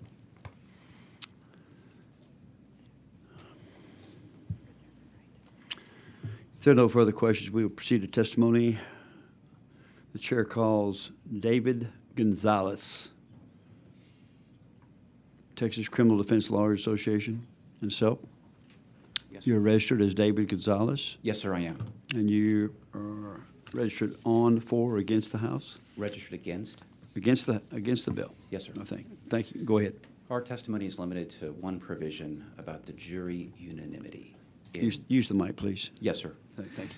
Regarding the provisions, when this body passed the continuous sexual abuse of a child prosecution, we gave a lot of latitude because children who are abused wouldn't know the exact date or those acts. And so the courts have said, we understand that you don't have to know those exact dates when the judge is drafting a jury charge for the jury to be unanimous.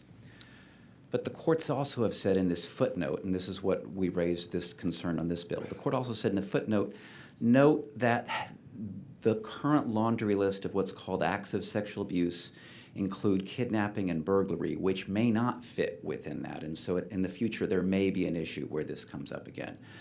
There are not many things that criminal cases get reversed on appeal. The jury charge is one. And so in terms of drafting that charge, if the court then has a laundry list of 7 or 8 offenses, we just know that our organization will say this is the main part, where if there's anything to be tightened up, it's just what those provisions look like. Those are all our concerns. Chairman. Are there any questions for Mr. Gonzalez? Chairman. Representative Little. Thank you. Mr. Gonzalez, you're talking about, it's on my page 9's provision. It's in C, 2103C, the proposed? Yes, sir. All right, let me make sure I understand this. First of all, I apologize that I'm not as up to snuff on where provisions like this appear in the penal code. Are there currently any other or similar provisions in the penal code where the jury is not required to agree unanimously on these specific acts? It's word for word, except Chair Hull's bill is even more narrow because it requires 3 acts and not 2. but the continuous sexual abuse of a child language, she has mirrored that exact language. So it's copy and paste over from there? Yes, sir, with the exception that her bill increases it. So for super predators for 3 as compared to 2. So that's a difference that makes it more narrow. But it's the current state of the law on continual sexual abuse of the child? Yes, sir. And if you were here testifying on that provision that exists, you'd say the same thing, wouldn't you? I would say that we did when we testified against it. And That's I'll what tell you okay. that we lost. That the courts have said, no, the legislature had said, due to the nature of how children testify, if they want to give them the ability to not have to know an exact date or offense, that's why that can still be unanimous. Well, and so the question I'll pose to you is, because this does not relate to acts against a child, do you think that the standard of or the burden of proof should be something different? Not burden of proof, that's not the right phrase, but do you think the unanimity requirement ought to be something different for adults as opposed to children? Yes, because of all the findings this body has done that children don't know, semicolon, the footnote that says that some of those offenses like burglary and kidnapping aren't the same kind where you can be able to lump them together as those acts. And so I'm just looking at footnote 3 of this opinion from the Third Court of Appeals that just flags this for future reference. The Court of Criminal Appeals hasn't decided this yet. I'm just looking at intermediate courts when lawyers challenge that, sir. In continuous sexual abuse of a child, it's 2 acts, and here it's 3? It's 2 versus 3, yes, sir. So to some extent, this language is more narrow in that it's 3 and not 2. But in also situations, that's why I think there could be some different unity. Let me ask a stupid question. I think, how do you establish the existence of 3 acts of sexual abuse if you can't say when they happened? Like, how does one do that? So, and it's an academic question, but I think it's important to what we're talking about here. Mr. Gonzalez says, members of the jury are not required to agree unanimously on which specific acts of sexual abuse were committed by the defendant or the exact date when those acts were committed. So if they don't agree unanimously on, I don't understand this. Can you explain it to me? Yes, sir. Under current situations, if a child says, I don't know the dates, but I know my stepfather came in the room at night, and this happened over the course of weeks or months, the trial courts have said that's sufficient if the jury believes that more than 2 acts occurred over that time period. We don't have to know it was August, September, or what date. That's what the current law is. Okay, and so I'm trying to understand or imagine a hypothetical in which the jury might not agree unanimously which acts there were. Let's say there were 5 acts, and these 6 jurors agree that these 3 happened, and these other 6 jurors agree that those 3 happened. You could get a unanimous jury verdict, or you could get a guilty verdict without the jurors agreeing on the same 3 acts? That for continuous right now, that's the law. Yes, sir. And the difference that the footnote says is be careful because some kidnapping and burglary offenses have different elements that don't require. So let's say, for example, the 3 that we typically have: indecency with a child by exposure, yep, by contact, and sexual assault. Those can all be in the same transaction, unfortunately. Yep. That's different than maybe a burglary, a kidnapping, and so that's why I think the unanimity becomes really tricky in trial about what's extraneous, what's contextual evidence, what's the criminal episode.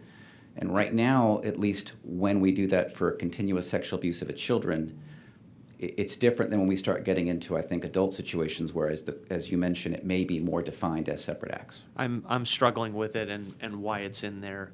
That maybe some additional testimony would help. Yes, sir. Thank you. Members, are there any other questions? Seeing none. Chair calls Brady Mills.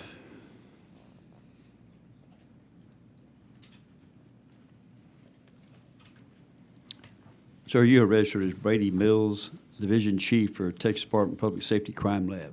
Yes, sir. Okay, and you're testifying on the bill. That is correct, yes, sir. Thank you, sir. Go ahead. Yes, my name is Brady Mills. I'm the Chief of the Crime Laboratory Division at DPS, and I'm a resource witness, and I'd be happy to answer any questions. Recognize Representative Little. No questions? Thank you. Thank you, Mr. Appreciate Chairman. it. Chair calls Andy Kahan.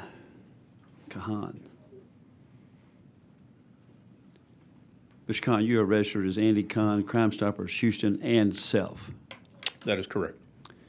Testifying on, for, or against? Testifying on. For. Okay, we're testifying on? For the bill. Correct. Okay, thank you. Getting too old. My name is Andy Kahn. I'm Director of Victim Services, Crime Stoppers of Houston, and I'm here testifying in support of House Bill 1422. One thing that we all know is how underreported sexual assaults and any crime involving any sexual of nature is. It is the most underreported crime that we have, not just in the state of Texas, but in the entire country as well.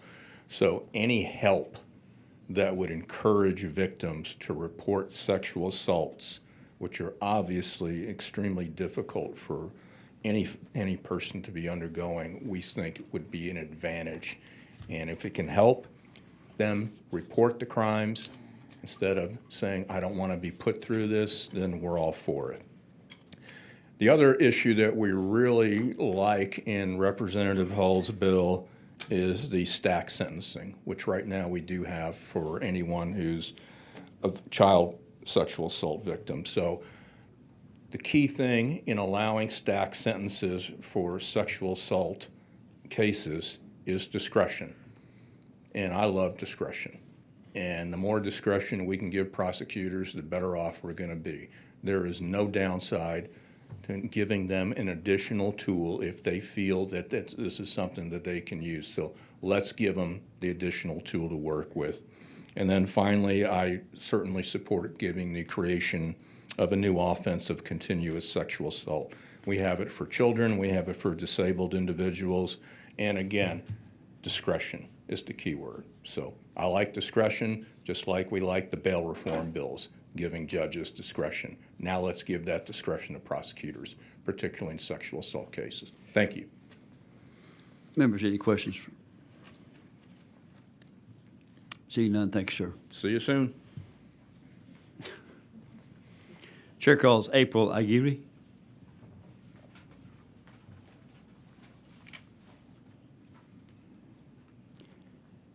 We show you registered as April Aguirre,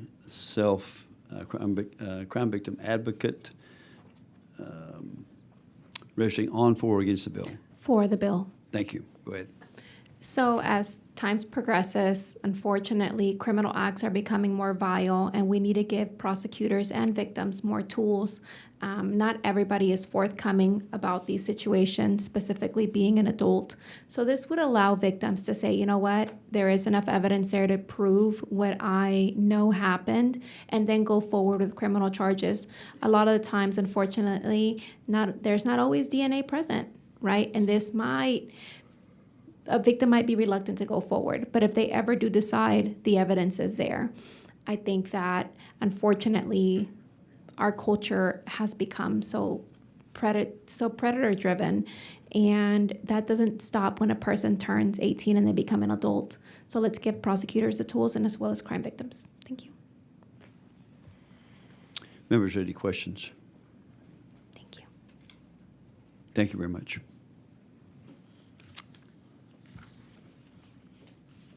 Is there anyone else who wishes to testify on or against House Bill 1422? Seeing none, the chair recognizes Chair Hull to close on the bill. Thank you.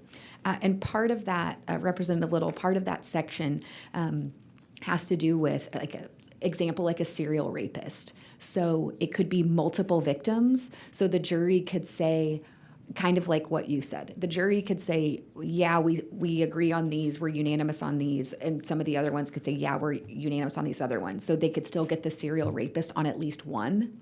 And so that is the goal of that. We are still working with stakeholders, and I know we've been working with a DA and other stakeholders who was not able to be here today, but we can continue conversations because we are working on a substitute for this. Chairman. Representative Little. Thank you, Chairman. Representative Hall, thank you for addressing that. I'm just trying to understand how it works in real life. I think it would be good to hear from the district attorneys about why they feel they need this as part of the statute to gain a conviction. I am fortunate enough not to have ever tried a continuous sexual abuse of a child case. So I don't really know how the mechanics of that work when you go to a jury and what you're trying to get the jury to find. And so here, there's a series of offenses, any three of which could comprise the basis for a jury verdict. You've got a list of 8, and some of them are like burglary or trafficking. I'm wondering how that works out in real life, and whether we really even need C in the statute or whether it's helpful. But I'd like to hear from a DA on it. Yeah, that, again, from working with, I'm not an attorney, I don't, but again, working with them, that was suggested in order to help prosecute these cases. But Sure. we can ask for some more information and get that to all the committee members. Thanks so much. Thank you, Representative Thank y'all. Chair Hall. If there's no objection, the bill will be left pending. The chair hears none. No one else wishes to testify on our behalf, so we're closed out. Okay.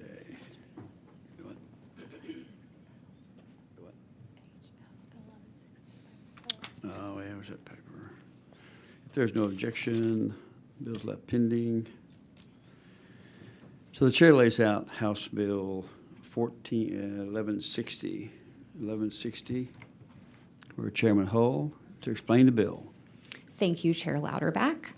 So after Hurricane Beryl and other recent natural disasters, media reports have widely reported the threats and harassment and assaults that utility workers faced in their vital work to restore power and critical services to Texas residents impacted by disasters. And I am in Houston, so that's why I'm talking about Hurricane Beryl. We saw it was a major problem. So while the offensive harassment committed against individuals are enhanced related to law enforcement duties, hospital personnel, and other individuals are enhanced, this enhancement does not apply to utility workers. Similarly, the offense of interference with public duties does not include utility workers who are conducting vital work for Texas residents. This bill would include a person the actor knows is an employee or agent of a utility while the person is performing a duty within the scope of that employment or agency. This would add that to the list for which the offense of assault can be enhanced from a Class A misdemeanor to a third-degree felony. This bill also amends the offense of interference with public duties to include interference with a utility worker in performing their duty within their scope of employment or agency. I know that frustrations can run high during times of emergency or disaster, but there is never a justification for the assaults and interference with linemen or other utility workers who we rely on to keep the lights on. I want to say we are working with stakeholders to make sure that all types of utility workers are included, so there might be a sub down the road if we need to change that language to make sure that they're all included. So unless anyone has any questions. Members, are there any questions for Chairman Hull? I have one question, Chairman. Can you ask why broadband isn't included in this bill? Yeah, so that's one of the, we're working to figure out what language we need to do in a possible sub to make sure that we cover all utility workers. We thought with how it was worded that everyone was covered, but we are hearing that maybe there are some people who are not. So again, that's why we're working on a sub to help clarify that. Thank you. Are there any questions? Hearing none, thank you. Thank you. There are no further questions. The chair will call the first witness. Taylor Kilroy.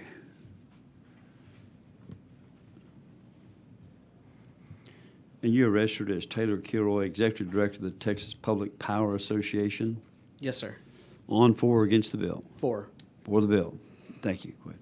Thank you, Chairman Louderback, members and staff. My name is Taylor Kilroy, Executive Director of the Texas Public Power Association, and I'm testifying in full support of House Bill 1160 by Chair Hull. TPPA represents the 72 municipally owned electric utilities and other publicly owned electric systems that provide power to over 5 million Texans. In addition to our work here at the Capitol, at PEC, and at ERCOT, one of the things that we do as an association is coordinate mutual aid response, both in-state and across the country. You might have heard about hurricanes Helene and Milton that hit Florida and Georgia. During those storms, we were able to send out multiple crews to help our friends in other states recover. During Beryl, we were also able to send out crews from Texas Utilities to some small towns to help them recover from those storms as well, after the storm swept through Houston. Across the board, no matter where we were, our utility workers were treated with respect and appreciation. Unfortunately, as Chair Hull mentioned during her layout, that wasn't always the case in Houston. Stories of utility workers being robbed at gunpoint or threatened with violence quickly traveled across the industry, and I've heard from my counterparts in other states that next time a storm hits Texas, they may not be willing to send mutual aid. At the very least, it'll be a hard sell. To be frank, that is the thing that keeps me up at night, that if another major disaster hits Texas, we may not be able to procure sufficient mutual aid to help people get powered on again quickly. Mutual aid response already requires a big ask. We're asking folks to leave their homes, leave their families, leave their air conditioning, to travel across the country, often into the face of the storm if they're pre-positioned, directly into a disaster zone. The work is already dangerous enough without the potential for threats and injury from the people that are there to help.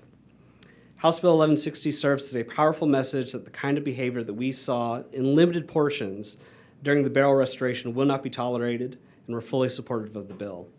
TPPA appreciates the opportunity to provide this testimony. Thank you, and I'd be happy to answer any questions. Thank you. Members, are there any questions for this witness? Thank you. Thank you.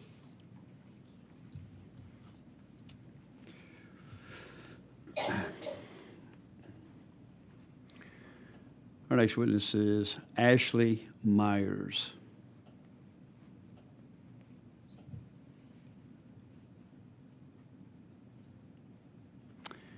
You're registered as Ashley Myers, Executive Director of the Texas Association of Water Companies, and you are testifying on, for, or against the bill?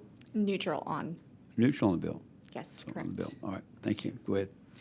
Good afternoon, Chairman Louderback and committee members. My name is Ashley Myers. I'm the Executive Director of the Texas Association of Water Companies. I'm here to testify neutral on House Bill 1160.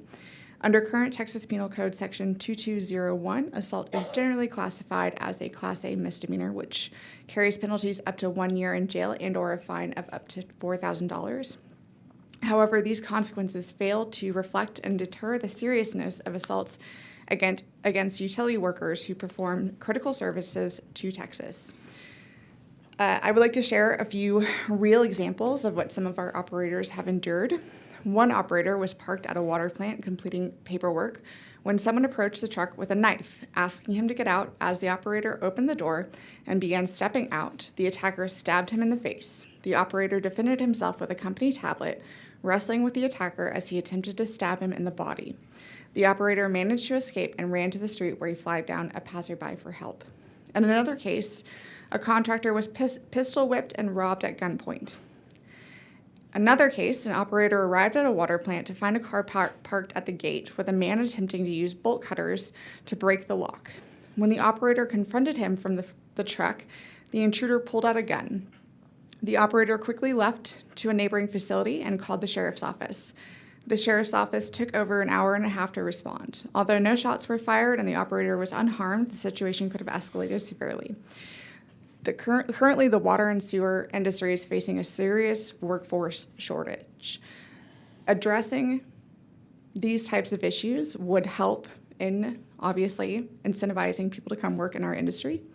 The current penalties are not enough to deter these attacks, and utility workers should not have to fear for their safety or have their ability to do their jobs impaired. This bill is a necessary step to hold offenders accountable and prevent further violence, and we would appreciate if the author would consider including water and sewer retail public utilities to House Bill 1160. Thank you, and I'm happy to answer any questions. Thank you. Members, are there any questions? Representative Money. Thank you, Mr. Chairman. I wasn't aware that this was a problem, and so I'm not aware of all the problems in Texas, thank goodness. But and those stories that you provided were horrific. I would note that all of those would have been, I think, covered by different criminal statutes that already exist. This is not a simple assault, but stabbing someone in the face is, and brandishing a gun, hitting someone with a gun. Those are beyond just simple assaults. And so I wonder if you can explain, or if you know of under what circumstances there's just a physical altercation where there's not a deadly weapon or deadly force or anything like that used. What are those kinds of circumstances in your industry that are concerned? Sure, absolutely. I can definitely speak to that. Similarly to the other utilities that are represented in this bill and probably in this room, water and wastewater operators do have to go onto private property, oftentimes to look at water meters, adjust infrastructure, and so that in and of itself can present opportunities for conflict, particularly if someone's really upset about their water bill. And we have had situations in that scenario where someone has to come onto the property to read a meter, someone's upset about their water bill, and that's where you see that conflict occurring. Of course, Chairwoman Hull mentioned in a disaster, when you're talking about having to address infrastructure needs in that moment, electricity is not the only infrastructure that is damaged in storms. We also have our own wastewater systems that are damaged, our pipes are damaged, and we do have to respond to those as well. I don't know of any stories in particular from our companies that our operators have been assaulted or threatened in those moments, but I know for a fact, and I have several other stories about our operators on private property being threatened, both with and without weapons. Okay. Representative Little. Thank you, Chairman. Ms. Myers, you shared some stories about people who work for the water company who had been assaulted.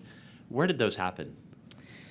So the individual who was stabbed in the face, that was in Houston. And from what I understand, the individual who did the stabbing was a juvenile and was sent to a rehab or a juvenile detention center. And at that point, no other action was taken. But I assume some kind of charges were levied onto that individual. Well, I feel like we're kind of tap dancing around an issue here, and we've been doing it for weeks. Houston is systemically fouled up, and it's a part of an ideological approach to criminal justice that has now given birth to total chaos that happens to implicate water companies and happens to, from time to time, implicate utility providers. The question I have for you is, were these people assaulted because they worked for the water company or because they live in a criminal cesspool? I do not have that answer, unfortunately. Well, it's actually critical to our analysis here because I grew up in Houston, Texas. It is not the Houston, Texas of today. Sure. And I have many friends who still live there, and they're aware of what happened during Hurricane Beryl because there were certain electrical utility providers and linemen who were out doing work and were assaulted by people who were angry because the power was off. And so the philosophical question this subcommittee is dealing with is, are people being assaulted because they are employees of utility providers who need special protection? Or are they being assaulted because of an environment that was created by a political ideology and is not curable by changing the strength of an offense. Do you see the question that I'm posing? I do, and if I could come to Houston's defense a little bit here, I will say one of our member companies up in the Dallas area has had instances as well with being threatened within their water system. So I do want to say it's not just solely within Houston, but I do understand your point that you're making. Certainly. So I certainly don't mean to interpose that Dallas is without its ills. They certainly exist as well. I feel like I'm digging a hole for everyone here. The question the question of whether that I'm dealing with here, that we're dealing with as a subcommittee, is: are utility providers a special class of person entitled to a special class of protection? Law enforcement officers are, for very good reasons. In fact, let's talk about the law enforcement officer who was assaulted while he was in his police car sitting still in Houston, murdered on the spot because he was a police officer. And the question that I'm struggling with is, do we need to protect utility personnel as a special class of person, or are they simply among that class of humanity in Houston that is constantly at risk of violence because of someone's broken political ideology? What do you think? I couldn't speak to the ideology aspect of it, but what I could speak to is that our operators provide a resource that is fundamental to life. And if we cannot provide that resource, if we are being inhibited by actors for whatever reason that may be, whether it's political or they're just plain crazy, for whatever reason that may be, if we're inhibited from doing that, people are suffering for that reason. And so I do think that there should be a special level of protection to make sure that those workers can complete their job, and that so those people in that area can receive the water that they need to brush their teeth, to drink, to Let's shower, keep these and so remarks forth. to the bill. I'm skeptical about that. Ms. Chairman Myers. Little, please, Yep, to please. the bill. I'm skeptical about that because I'm not sure that utility providers are per se subject to a higher risk and therefore a higher penalty, and I don't think it provides a deterrent to the same people who are causing chaos in other places. And so I pose to you, do you think that the people whose stories you told at the outset of your testimony were assaulted because they were working for a water company? Or are they assaulted because of the environment they were in? Again, I couldn't speak to that. Okay. Thank you, Chairman. Any other questions for the witness? Thank you. Thank you. Is there anyone else who wishes to testify on, for, or against House Bill 1160? If not, Chair recognizes Chair Hull to close on the bill. Thank you. A couple things in closing. What we saw during Hurricane Beryl in Houston was, and I will say things in Houston are a little bit better with our new mayor, but I would say it's more of the train wreck that is Harris County, not really so much Houston. And so I'm standing up for Houston a little bit there, but I would definitely say it's more the dumpster fire that is Harris County. But the utility workers were definitely targeted because they were utility workers. And we even had utility workers from other parts of the state, out of state, coming in to help that said, we don't want to come back because they were targeted specifically for being utility workers. There were threats on them. They were harassed, assaulted specifically for being utility workers.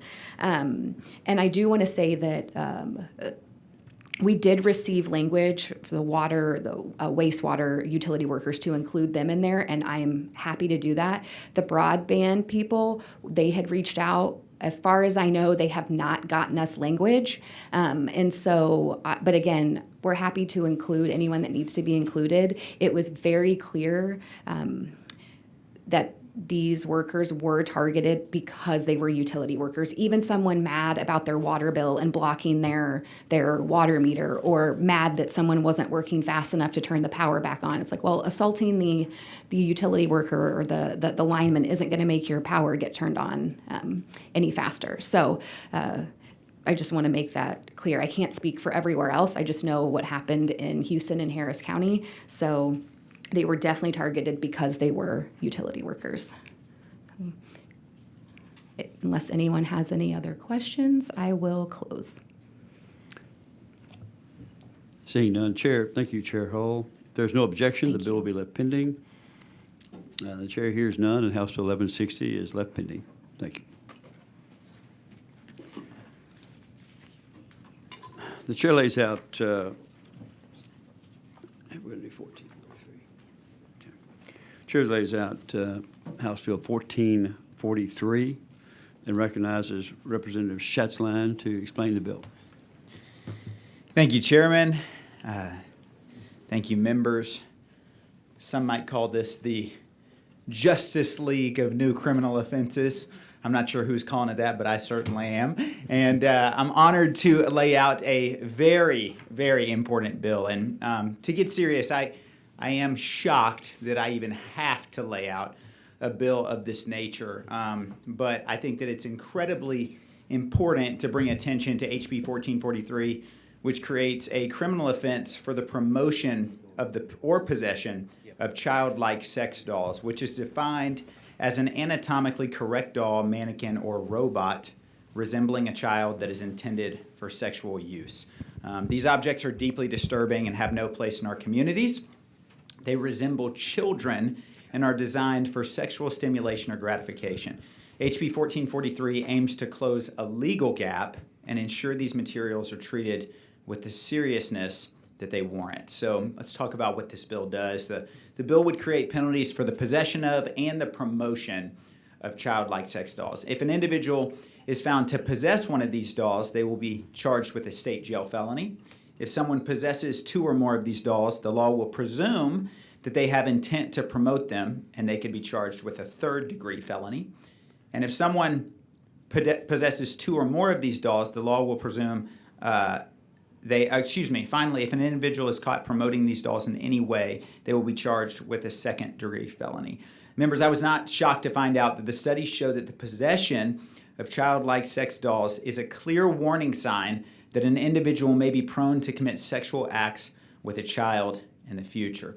And in many ways, we've seen in studies that these dolls, and forgive me for the graphic nature, are used as practice for sex offenders to build up the nerve to commit the horrific acts that they're doing. We must end the sexualization of children and the normalization of pedophilia in the state of Texas, and I think this is a good step in the right direction.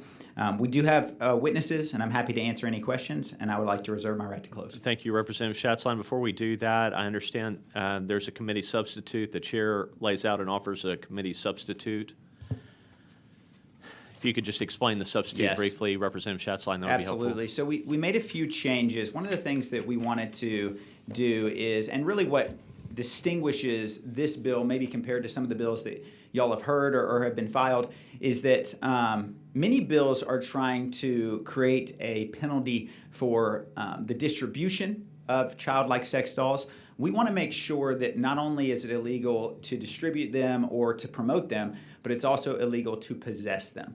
I think it's a clear warning sign when we find that someone has a hold of one of these really just diabolical and horrific objects, and it needs to be addressed head on. And so one of the things that we changed is, first and foremost, the possession with intent to promote is no longer the charge of a Class A misdemeanor, because we truly believe that this deserves jail time. We believe that this is participation in the grooming of child predators, and we need to hit it head on. It also changed from possession was not an offense to now it's a state jail felony. And then The presumption of intent to promote, we had in the former bill, 6 or more dolls had to be owned. We just think that's a bit excessive and unnecessary. I don't know who came up with that number, but that was the study that was done in the past for previous sessions. So we just changed that to 2 or more dolls. So that's essentially what this committee sub changed to. Thank you, Representative Schatzline. Members, are there any questions for Representative Schatzline? All right, if there are no further questions or no other questions, the chair will first call our first witness. The chair calls Caden Lopez with the Texas Family Project. Thank you for being here today, Mr. Lopez. We show you registered as Caden Lopez on behalf of the Texas Family Project and yourself, and you are testifying for the bill. Is that correct? Correct. All right, please proceed. Good afternoon, members. My name is Caden Lopez, and I'm the Executive Director of Texas Family Project, and I'm here in support of House Bill 1443. This bill represents a necessary step towards safeguarding our children from exploitation and upholding the values that define our communities. Childlike sex dolls are not mere curiosities. They are a disturbing manifestation of societal decay and pose a serious threat to the well-being of our children. These dolls are obscene, anatomically correct, and designed for sexual stimulation. Their existence not only objectifies children, but also contributes to a culture that normalizes child exploitation. Texas should take a strong stance against these products, ensuring we send a clear message that the sexualization of children is intolerable. House Bill 1443 takes this decisive stance by classifying the promotion of childlike sex dolls as a felony. These message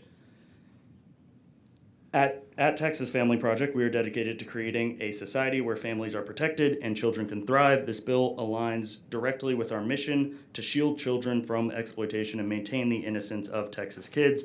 And we're thankful to Representative Schatzline for his leadership on it. I urge each of you to support this bill. It is about setting a standard for our society that prioritizes the safety and well-being of our children. We must unite to ensure that Texas remains a beacon of hope and protection for families, standing firm against any forces that seek to undermine our children's innocence.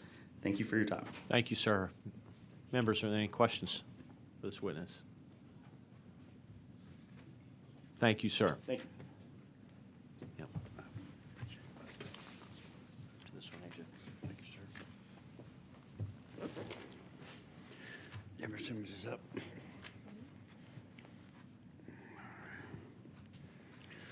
Chair now calls Deborah Simmons.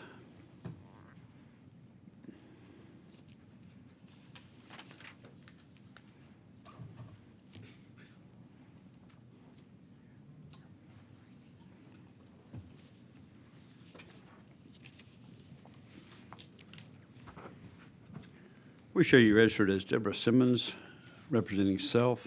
Yes. Are you testifying on, for, or against? For. Testifying for the bill. 1443. Thank you. Yes, Go ahead. please. My name is Deborah Simmons, and I am testifying for HB 1443. Thank you for considering this bill.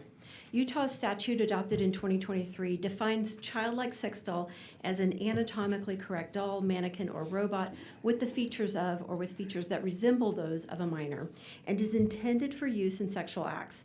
Tennessee's statute, adopted in 2019, includes a language intended for sexual stimulation or gratification. Florida law, adopted in 2019, states a person may not knowingly sell, lend, give away, distribute, transmit, show, or transmute. Offer to sell, lend, give away, distribute, transmit, show, or transmute, have in his or her possession, custody, or control with the intent to sell, lend, give away, distribute, transmit, show, or transmute, or advertise in any manner an obscene childlike sex doll. One academic journal states that childlike sex dolls specifically mimic the shape and size of real children's bodies. They differ from so-called reborn dolls in that they have body openings that can be used for sexually penetrative acts. The journal distinguishes sex robots from sex dolls as additionally equipped with artificial intelligence or technical extras. For example, they can turn their heads or simply speak simple sentences. then further explains that dolls or robots differ from other sex toys in their complete replica of a human body, although it is also possible to only buy a part of a body like a torso. However, the early inflatable versions have considerably evolved, and today's dolls are tailored to customer preferences, raising debates about their classification as mere sex toys or as non-human partners. In the state of Texas, possession of a childlike sex doll is not documented nor recorded as a statistic because the possession of such a doll is not a crime in Texas.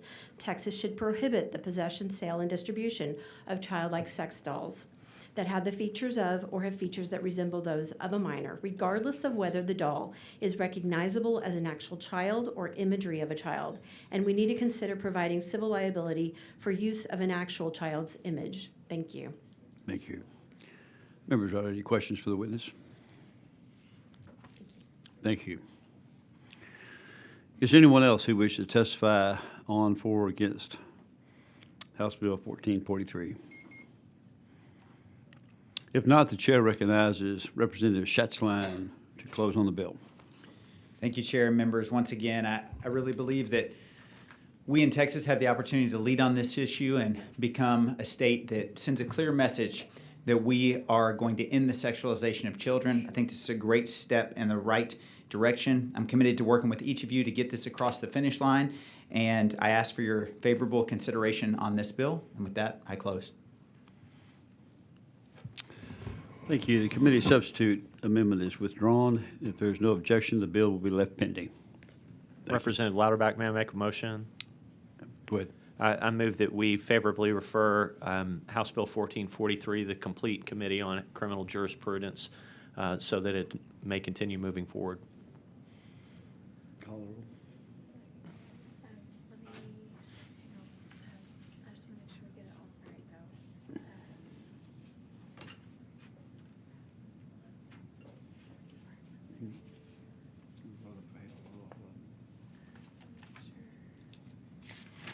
Let's see.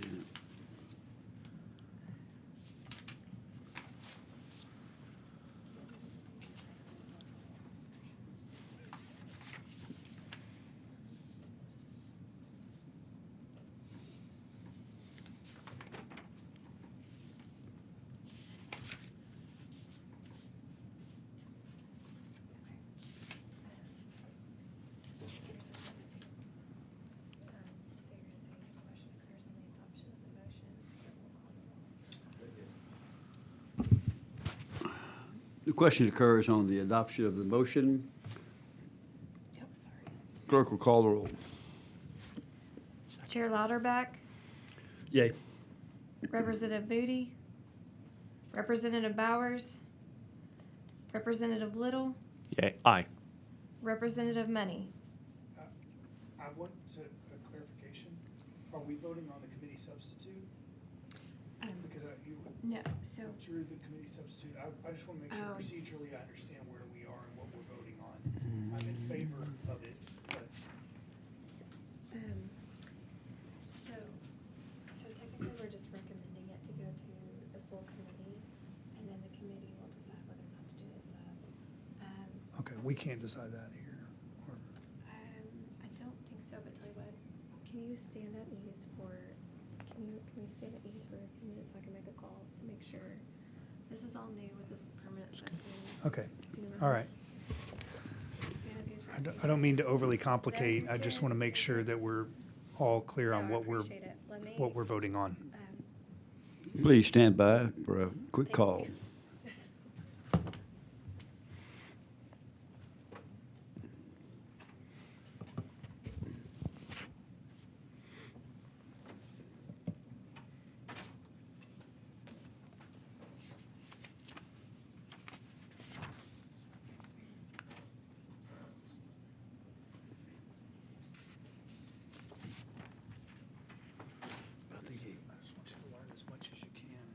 He had a sub.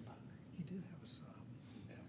But then Was that sub? You said we would draw the sub and move whatever, and then you made a motion, and I wasn't sure. Yeah, we did it right. You wanna move the sub, move forward. That's what I want. And you have to withdraw it to do that. You have to withdraw it to vote on it? Yeah. What does that mean?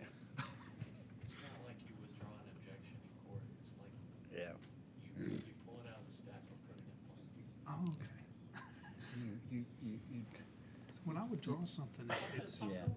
yeah. Oh. So what were we voting on? Were we voting on the committee side or were we voting on?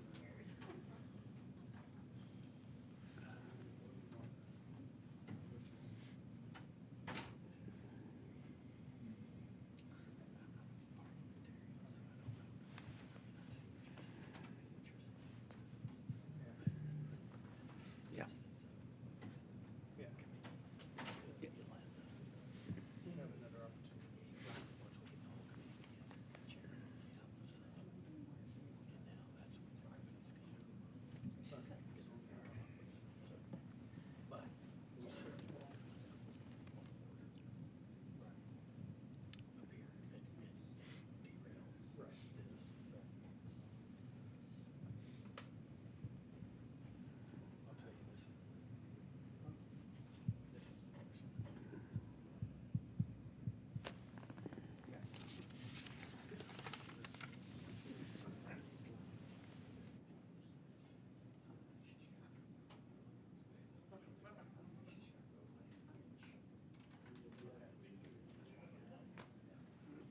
Good idea.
Did you get you something to eat? Did you get me something to eat? Did you get something to eat?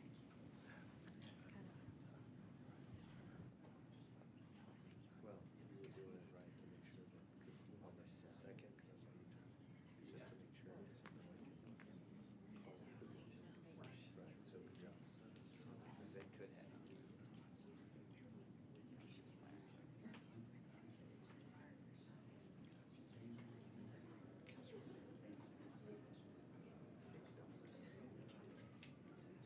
$6. What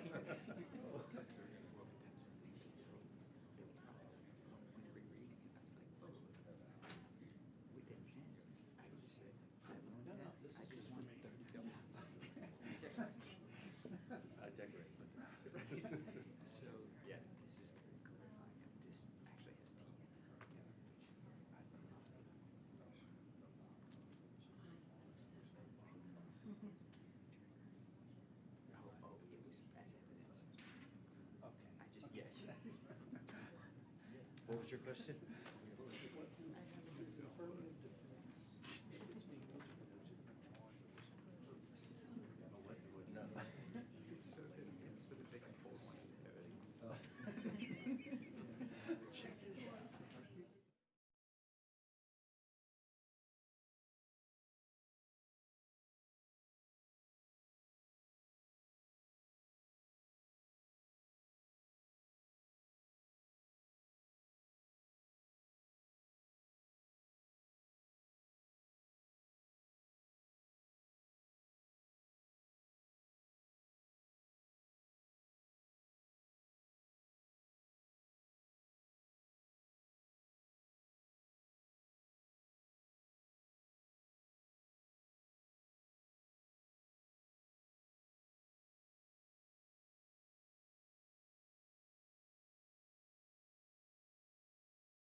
All right, the meeting will come to order. Mr. Chairman, I withdraw my previous motion. Members, any objection to withdrawal of a motion? Hearing none, the motion withdrawn. Members, the following motion in writing by Representative Little. I move that the subcommittee chair inform the committee chair that the subcommittee has completed its deliberations and recommends that Bill HB 1443 be scheduled for consideration by the full committee. The question occurs on the adoption of the motion. Clerk will call the roll. Chair Lauterbach, A. Representative Moody, Representative Bowers, Representative Little, Aye. Representative Money. Aye. You got three? Yep. There being 3 ayes, 0 nays, Two absent. 2 absences, and the motion prevails. Now you go on to Cook's bill. Do what? Right, you can- Okay. All right. The chair lays out. Let's see.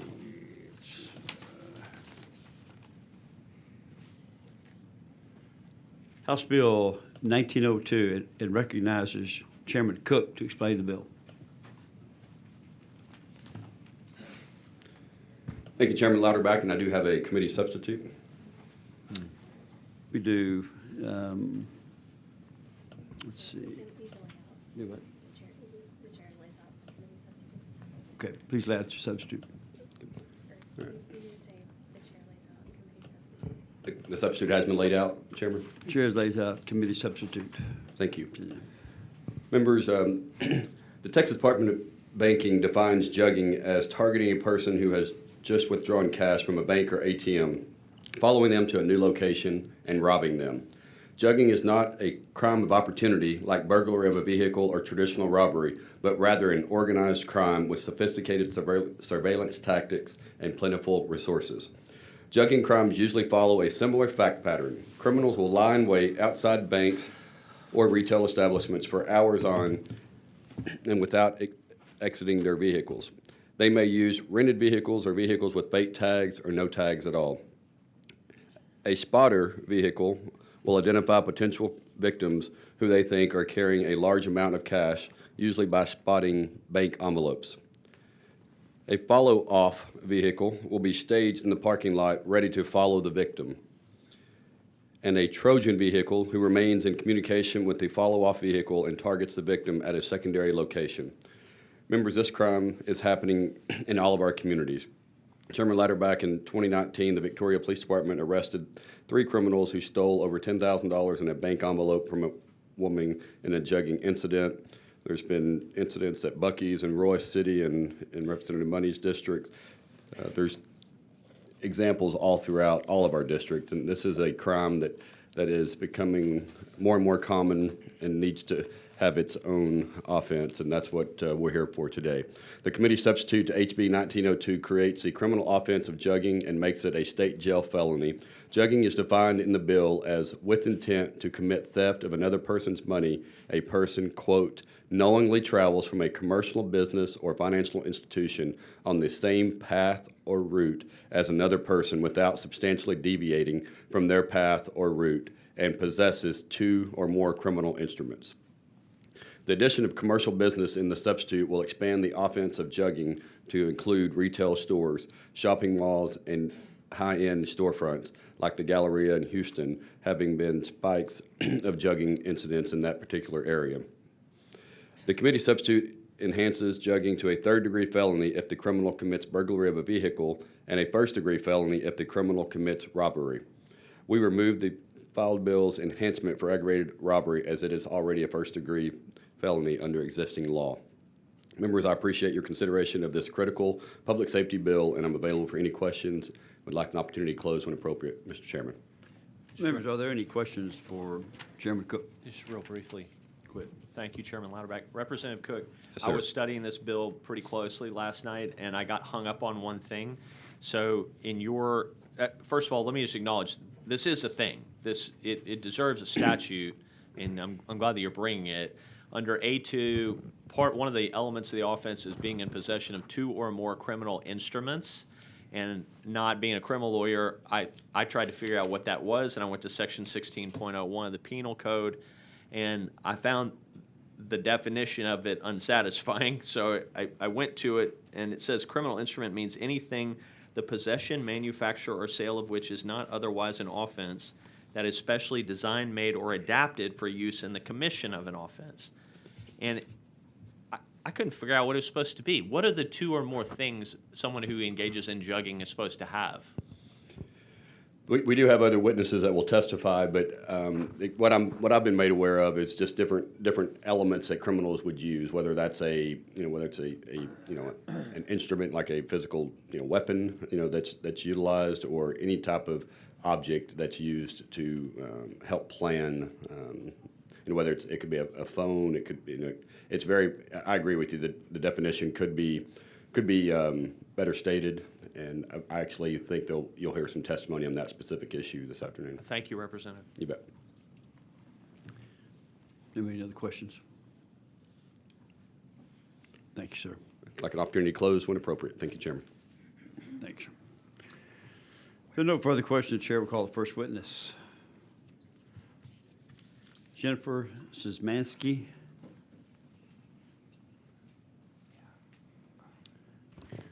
Thank you, And you Chair, are- members of the committee. I'm Jennifer Szymanski, Deputy Executive Director for CLEAT, or the Combined Law Enforcement Associations of Texas, testifying for the bill. Thank you. We represent 28,000 law enforcement officers across the state, and many of those are from large cities across the state, as well as suburbs of those cities. This was brought to us over the last several years. Many members have asked us to work on this bill, so we appreciate the representative for filing this important piece of legislation.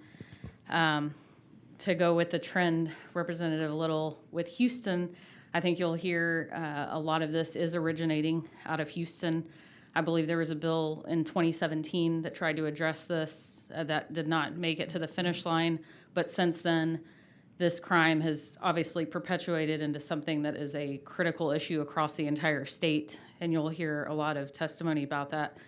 Today, we've tried to work with stakeholders on a couple other bills filed in this realm that are out there.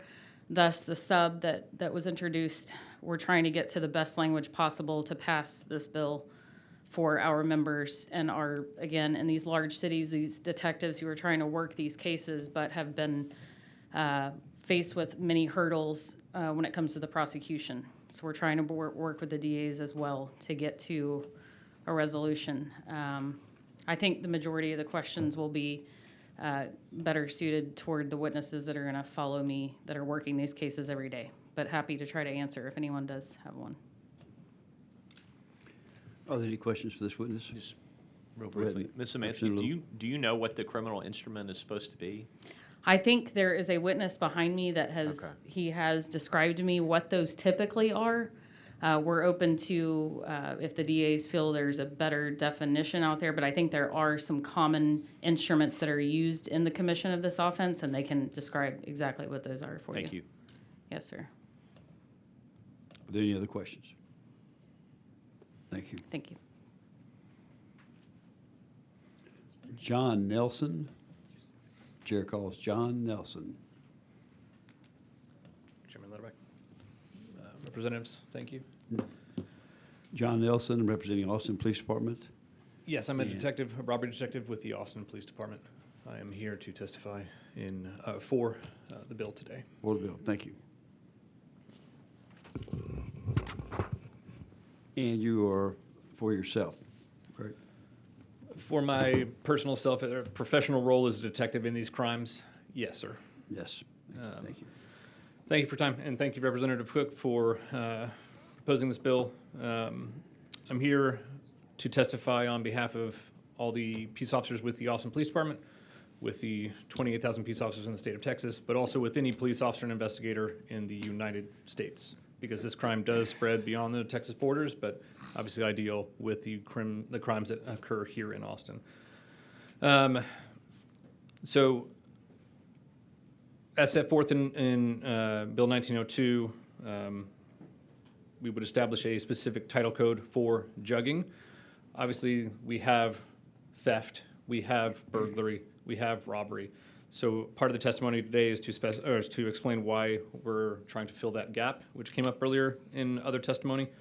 The jugging MO, the modus operandi, is specifically designed to avoid higher level charges. It is premeditated, it is sophisticated, it is well planned, and it is organized. These obviously happen, these jugging crimes obviously happen all the time, day in and day out in Houston. But obviously a lot of other agencies are having to deal with this.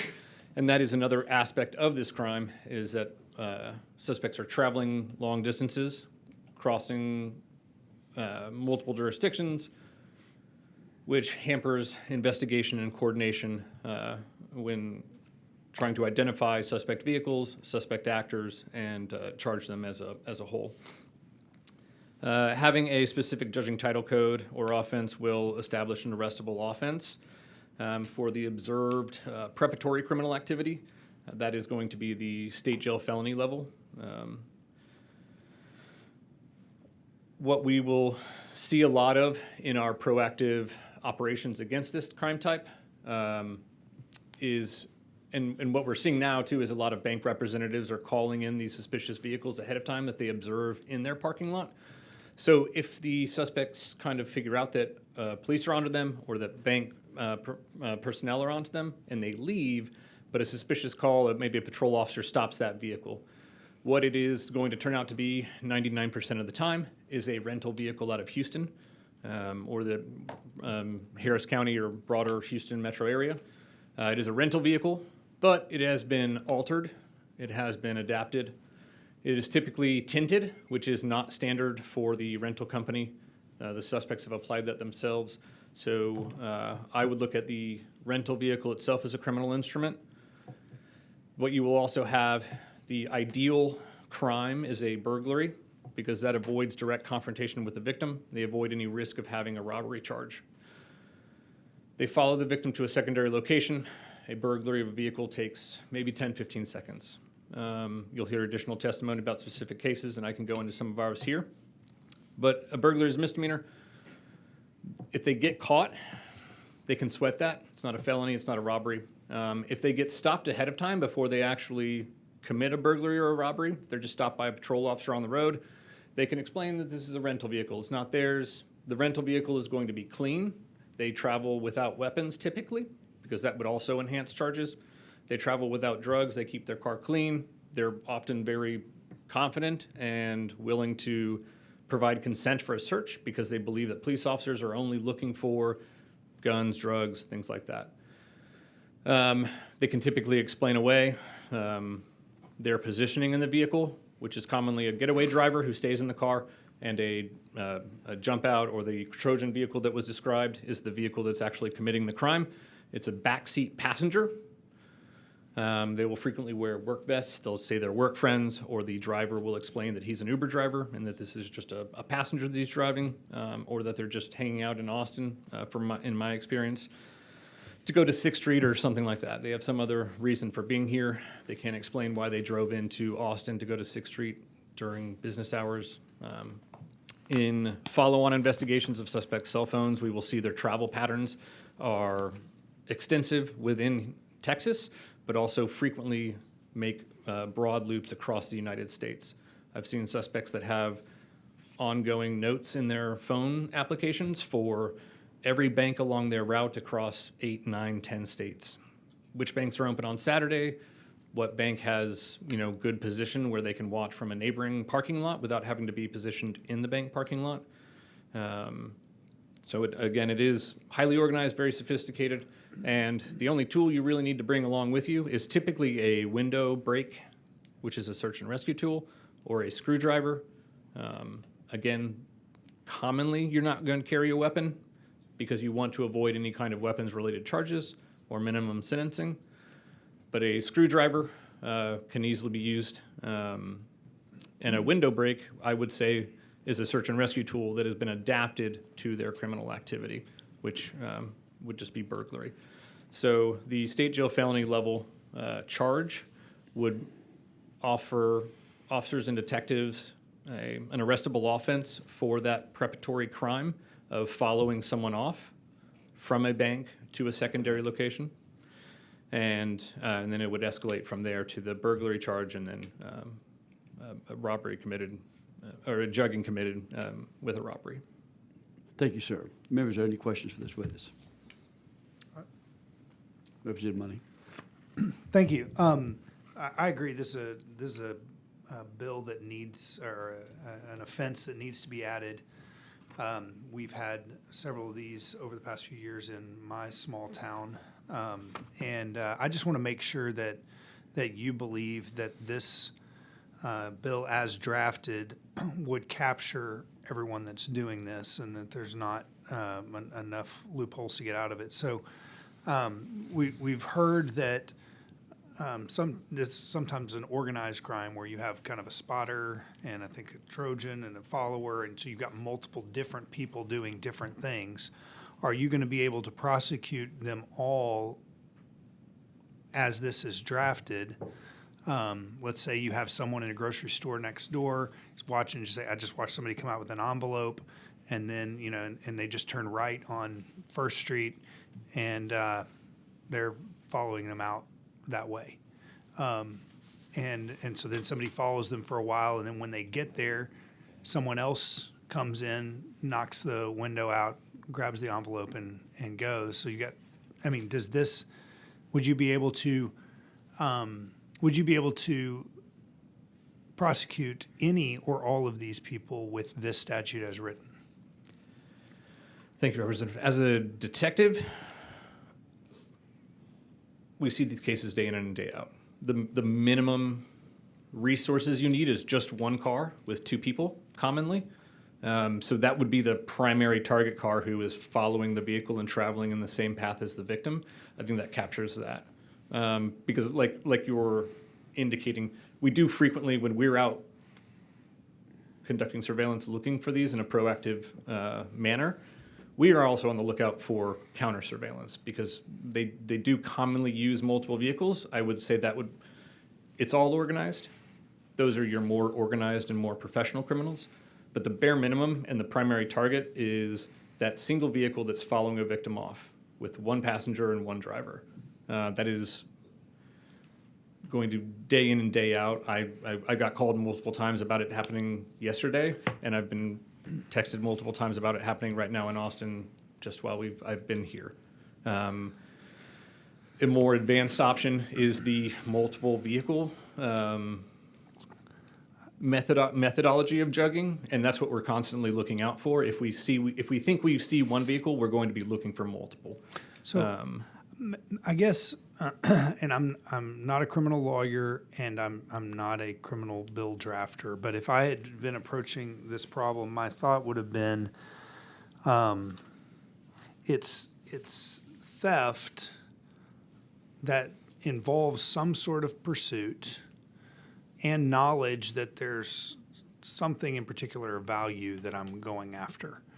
And so to me, the fact that this, that the traveling from a commercial business or financial institution on the same path or route as another person without substantially deviating from that path or route. Once again, I'm not a bill drafter, but I could follow someone all the way and then let someone else know.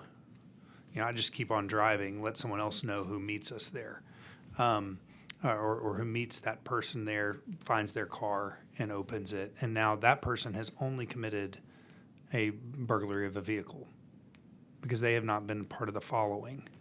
But that person does know that they have been followed, they've been tracked. They've come straight from the bank with an envelope, and so I really want to. I want to do what this bill seeks to do, and I want to make sure this accomplishes that purpose. And do you think that it does as it's written, or is there a way that it could be addressed differently to make sure we're capturing the offense? Yes, sir. I do. I believe that it does, and I believe that the vast majority of cases, you're going to catch the primary suspects The follow-off is the person following the victim to that secondary location is commonly the one that executes the final burglary. Okay. And their expectation is if we get caught and it's just a burglary, we can sweat that. I would say we also commonly charge engaging. So if you do have those additional vehicles or you only get one of those vehicles stopped and it requires additional investigation to identify who was in those other vehicles that got away, which I mean frequently happens just because we may only be able to get to one of the suspect vehicles. The follow-on investigation into their cell phones, into their cell connections, locations, that would identify the additional, and then we would commonly charge engaging for the whole group. Okay. But the base level charge, I think, is the key here. Is that that preparatory offense of following and possessing the criminal instruments? Because if we stop them before they've actually committed that burglary, we would still have an arrestable offense because we would be able to prove up that they had followed the victims from that bank or commercial building to whatever secondary location they were stopped at or stopped the victim at.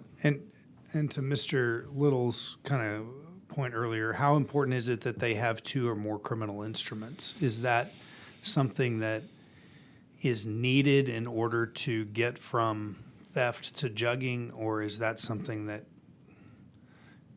is just something else that you're going to have to establish by evidence and the prosecutor's going to have to prove? If we know they tracked them down, but they didn't use any criminal instruments, it's still jugging. Yes, sir. It's still jugging. They could not be using a criminal instrument. That's why I believe and look at the rental vehicle, because 99% of the time it is a rental vehicle. They've applied their own tinted windows, and they will remove that when they return it.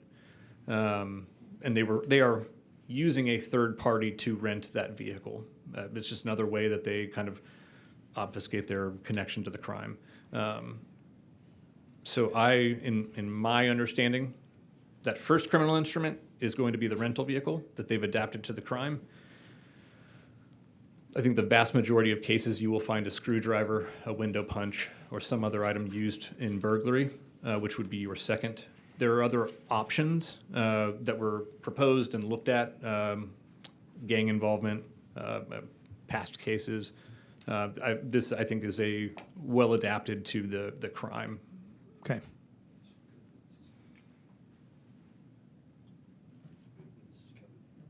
Okay, thanks. Members, any other questions for this witness? Thank you, sir. Thank you.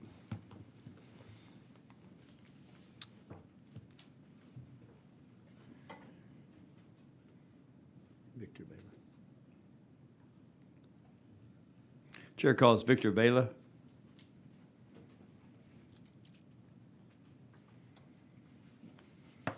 Your register is Victor Baylor, El Paso Municipal Police Officers Association. Yes, sir. My name is Sergeant Victor Vela. I am the first vice president for the El Paso Municipal Police Officers Association. And I also run... On for or against the bill? For. Thank you. So in El Paso, I actually run our tactical unit, which we handle burglaries, robberies, any kind of crime trends. Not to beat a dead horse, I just want to go over some numbers that we had. Since 2018, we had one jugging case in El Paso. 2021, 1. 2022, 2. 2023, we had 5. 2024, we had 23. And year to date, this year, we already have 8. So as we can see this, as you guys are all understanding, that this is continuing to get worse and worse.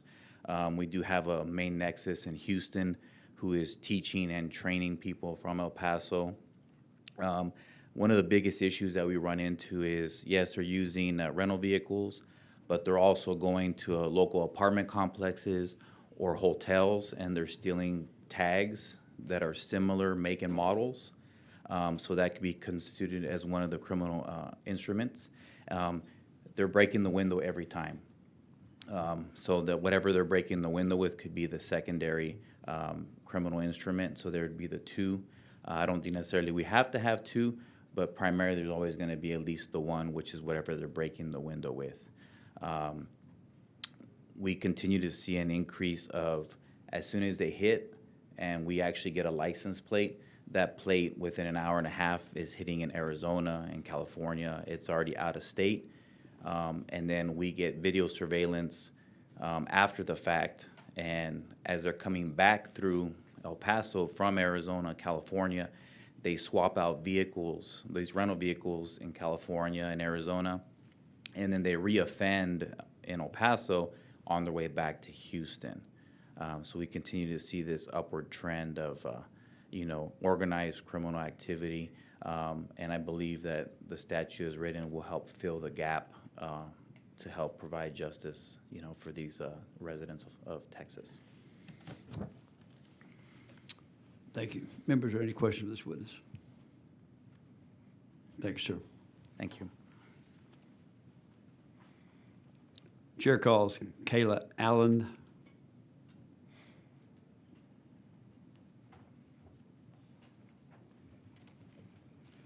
Ms. Allen, you're registered as Kayla Allen, First Assistant, Galveston County District Attorney's Office. Correct, yes. On, for, or against the bill?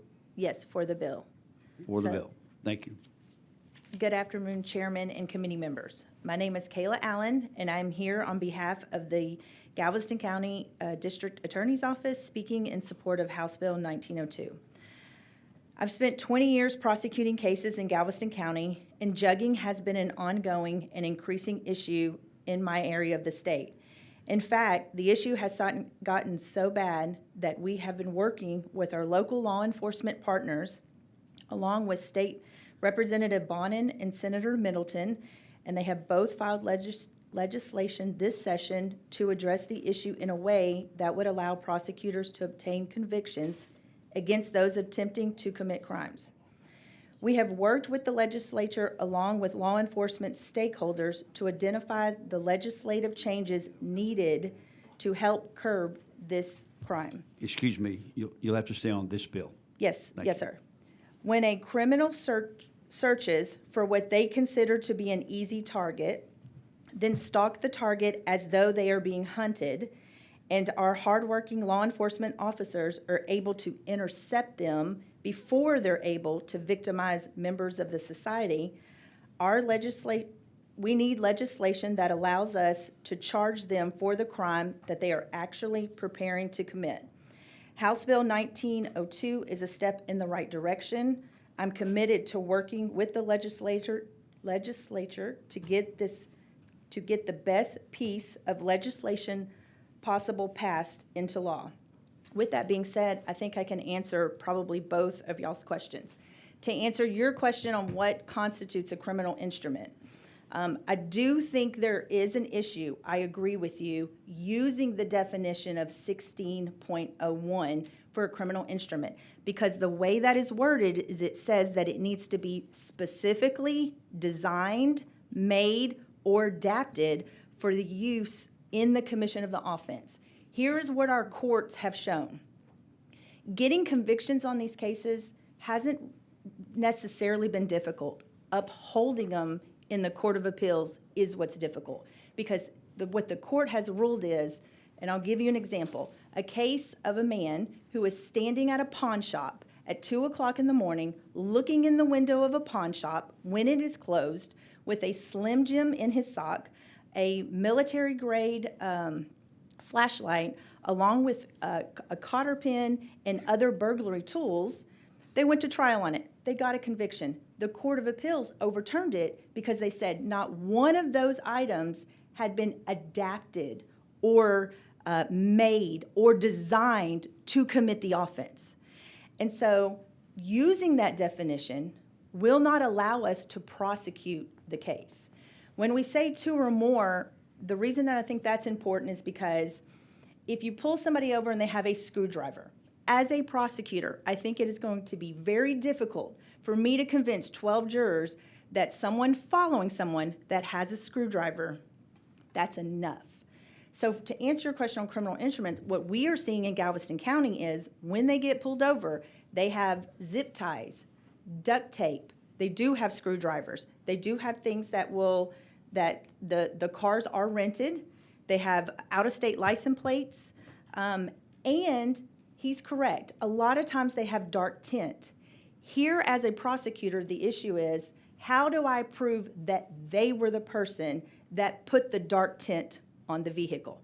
I have called multiple rental vehicle places and asked them, when you receive that vehicle, did it have the dark tint on it? Because my thought is, if I can get somebody to come and testify and say, no, when I rented it to that person, it did not have the dark tint, they had to be the one to put it on, then that would help with the definition of they had adapted it specifically for that crime. But these cars come from out of state, and there's dark tint on them that people put on them, from what I'm being told, and when they come and move from state to state, it might not be legal here, but they don't take it off, or at least that's what they're telling me. So I'm not going to be able to call somebody from one of those rental places to say, no, when I rented it to that person, it did not have that tint on it. So I do think this is a step in the right direction. I do think that it is a huge problem, which I think is why a lot of reps have kind of, I think Dr. Bonin did either co-author or jump in on this bill, because I think it is extremely important for us to prosecute these cases. I think, to answer your question, yes, there's ways that we can charge engaging for the people that might be the spotters.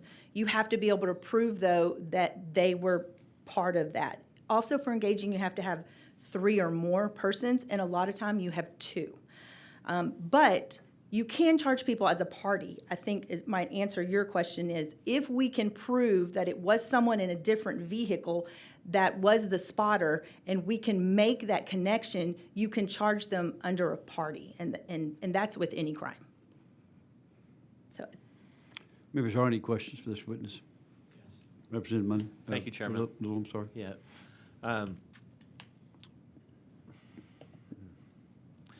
So, Ms. Allen, I'm trying to understand what we do with this criminal instruments piece, because I share the same concern that you do.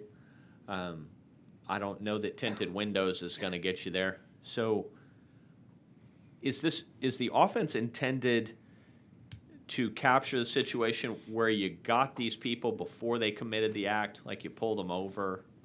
Or because if they've committed the act, you got them on robbery, you potentially got them on kidnapping. What's this offense designed to capture? it is to capture just what you're saying. So I pulled these dudes over. So can I give you an example of Galveston? Please. So in Galveston, we had a case where there were 2 people in a vehicle, rented vehicle, out-of-state license plate, the dark tint you could not even see in. They back into a parking spot because they usually want to face the bank.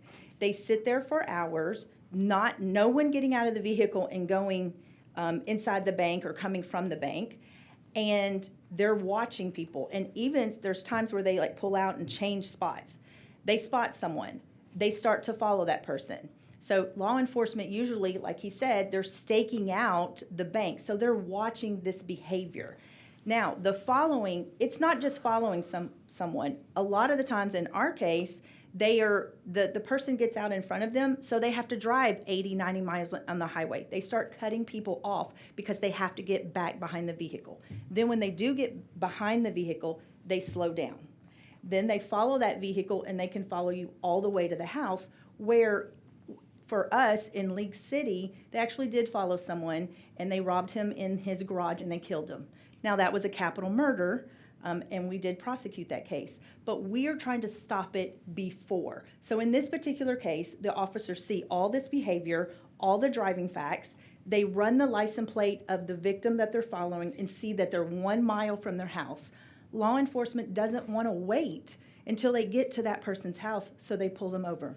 Okay, so you pull them over, and ideally, what objects do you want to be able to have in the vehicle so that you know you satisfy the elements of the offense? Yes, sir. And so in this particular case, and we've had more than one case of it, it's zip ties sometimes, duct tape, mask, the screwdriver, different license plates, the window punch. So when you start thinking about those things, a window punch isn't altered. You don't need to alter it. The mask is to conceal you. You don't need to do anything to it. My suggestion, Ms. Allen, is that we get a committee sub with those specific items identified in the statute, because referencing it back to 1601, 1601 is designed to capture a totally different criminal activity than what's entertained by this statute. So if you got some particular items, I mean, the zip ties or duct tape is to bind someone, right? It could be, yes. Okay. So when you've got those items, my suggestion would be that we get those specific items into the statute so that there's not a question about vagueness, because I flipped over to 1601, I went, what the heck is that? And I know a defense lawyer is going to do that too. So, And I think one way to maybe solve it is just the definition change and change it to say means anything that in the manner of its use or intended use is capable of affecting the commission of the offense. something more specific than that. I'm thinking items that could be used to bind a victim, items that could be used to break glass. I'm not the draftsman. I could play one on TV, but I just think that there's probably a narrower way that we could get at this topic. That's all for me, Chairman. Thank you. Members, any other questions? Thank you. Thank you. Chair calls Celeste Embray.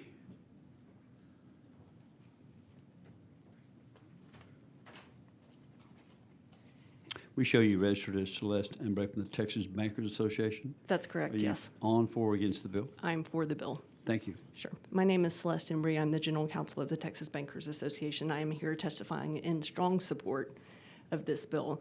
Jugging has become a huge problem for Texas banks. We represent approximately 400 at TBA, and we have seen an increase in this type of behavior, especially since the beginning of the pandemic. I have data showing just from one bank how often these crimes are occurring. We have screen captures from surveillance video about bank customers being harmed during the commission of this crime. And so we're very, very appreciative of Representative Cook and the law enforcement that's here supporting Texas banks. I'm happy to answer any questions that you may have. Otherwise, I'll just say we support the bill. Member, do we have any questions? No, thank you. Thank you. Chair calls Sylvia Escobedo.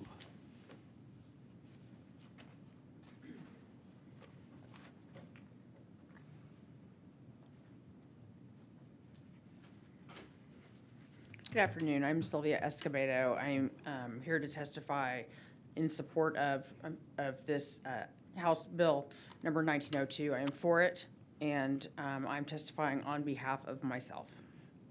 Testifying for self. Sylvia Escobedo, attorney. Go ahead. Thank you. Go ahead. Okay. Thank you. I became interested in this bill. I was a victim of jugging a few weeks ago, and I was here before the committee briefly on another issue a couple weeks ago, and I wanted to come back and address this some more, and I have sent some information to Representative Cook's staff prior to today, some of which he's already implemented in his sub. I haven't read the text of the sub. I'm in support of this bill for several reasons. I also have some of the concerns that Representative Little and Representative Money have laid out, because I have been a criminal defense attorney for 16 years. So I would really like to see the substance of the bill, and offline I could perhaps assist, because the adding the additional elements of the two instruments, criminal instruments, is absolutely going to be a field day for me as a defense attorney to attack. They're not going to be able to prove that. It's way too vague. The reason that, and I was a prosecutor for 14 years, so now I'm a victim, and I'm here speaking as a victim, but I have the benefit of seeing this, how it will practically be executed in the court of law. So as a victim, that's my concern, because this took a lot of effort on behalf of the representatives to get us this far, and everyone that's here. So I just want to make sure we close any gaps. And like it does talk about enhancing, if it's a BMV, that in the course of a BMV that makes it a third degree, and it talks about enhancing when it in the commission of a robbery, which makes it then a first degree instead of a second degree. But it doesn't talk about what if it's in the commission of a theft from person, which would be normally a state jail felony, but then if you were to enhance that, then that would be a third degree. So there's a bunch of different ways this can kind of go. The reason that this is so important in my particular case, in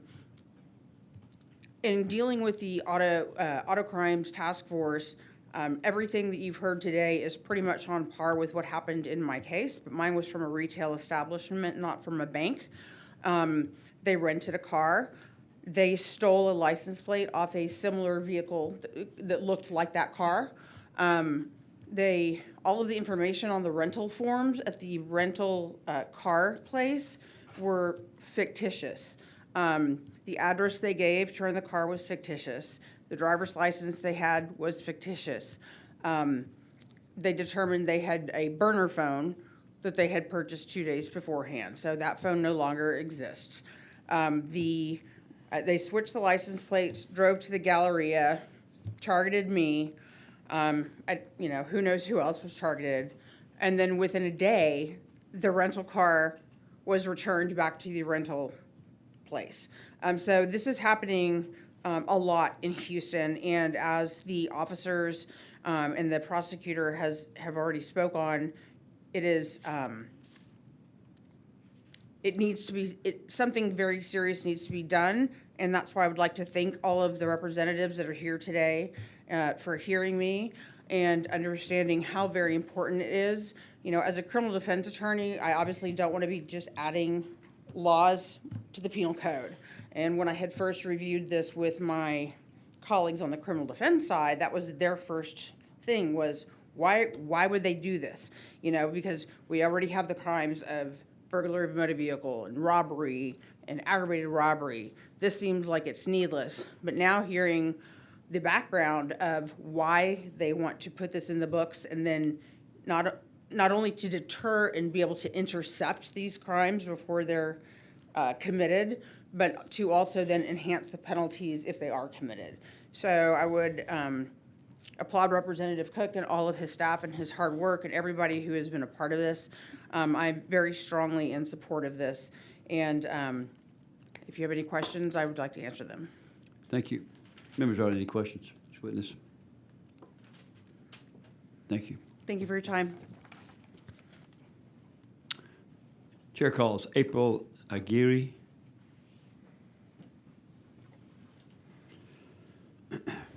Registered as April Aguirre. Yes, Especially for yourself. that's right. On, for, or against the bill? I'm for the bill. Thank you. The only thing that I would ask is that we find a way to really strengthen it. I'm going to read you some numbers here that was quoted from the Houston Chronicle. In 2022, there was a total, in 2021, there was a total of 850 jugging incidents that were tried. So people that were actually charged. When I think about this number, I think about how many weren't caught or how many were not reported, right? In moving forward to 2022, there were 715 incidents. Right now, there's no numbers for Houston-Harris County for 2023 or 2024. We're still waiting on those. So my point is that it's happening, and it's happening a lot. And the neighboring counties in our community are seeing that criminals from Harris County and Houston are moving and are committing these crimes in other areas of the state.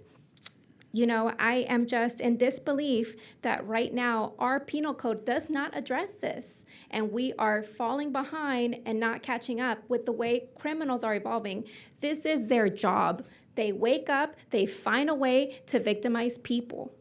And it's just so devastating that you work so hard, and there's just some videos here from the HPD robbery website of wanted fugitives, of what they do. Prosecutors are struggling. They're struggling to charge these people because they don't have the tools. And there's just so much of it going on. To me, it's just common sense, right? However, it does need strengthening. Our prosecutors need the tools, and our police officers need the tools. At the very least, for that day, they can stop the jugging from happening that particular day.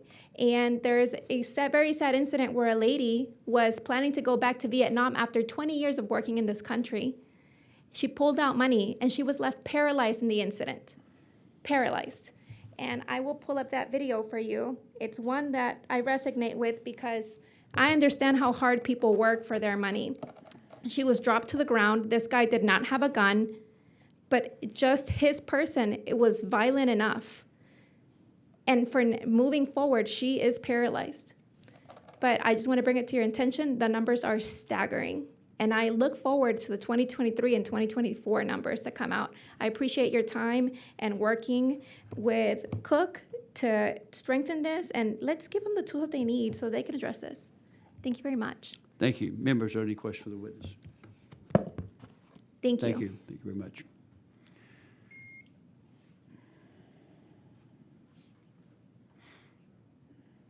Chair calls Eric Carcerano.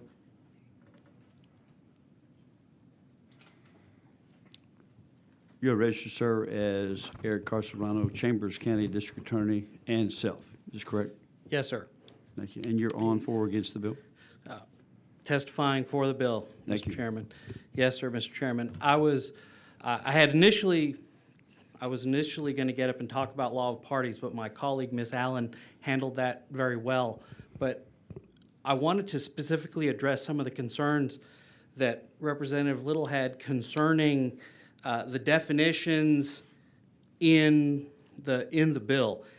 If we get too specific with what we're going to call a criminal instrument, I think the end result of that will be that the criminals will just stop carrying those specific items in their vehicles, on their persons, and that kind of defeats the purpose. And I think probably a better approach would be if you look at the definition of a deadly weapon in the penal code, the definition of a deadly weapon is anything that in the manner of its use or intended use is capable of causing death or serious bodily injury. That's been the definition for a long time. It's been challenged. It's not vague. That's the definition that every prosecutor in the state uses to define a deadly weapon. I think in this particular situation, we could adapt something along those lines in the bill to define what we're going to call a criminal instrument. So we could say anything that in the manner of its use or intended use is used, something along those lines, that we have an instrument, something that has normal everyday use, but in this particular instance is used to commit this offense. And I think that's probably the best way to go on this. Because if you take a definition like that, it's not too vague. Everybody knows what the definition of a deadly weapon is in the state of Texas. And I think if you adapt something with that language to a criminal instrument, you're not going to have any problems with this statute.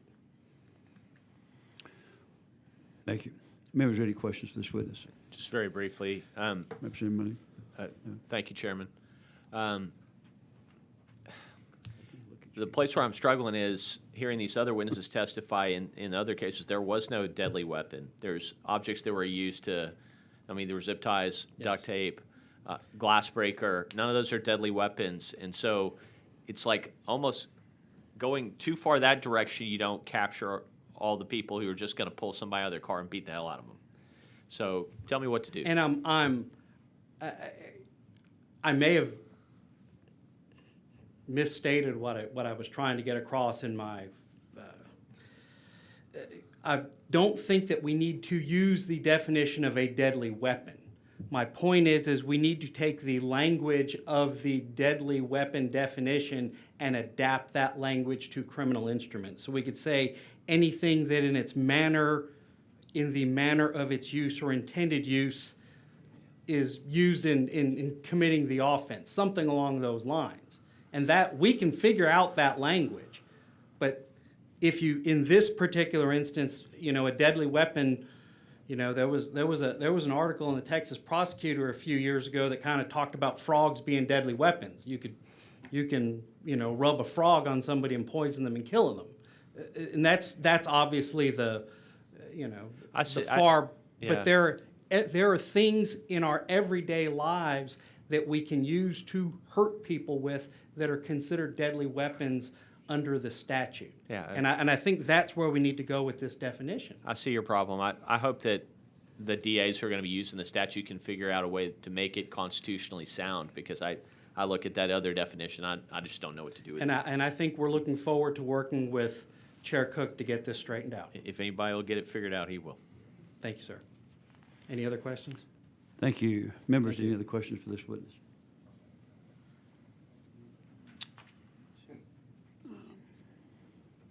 Is there anyone else who wishes to testify on, for, or against House Bill 1902?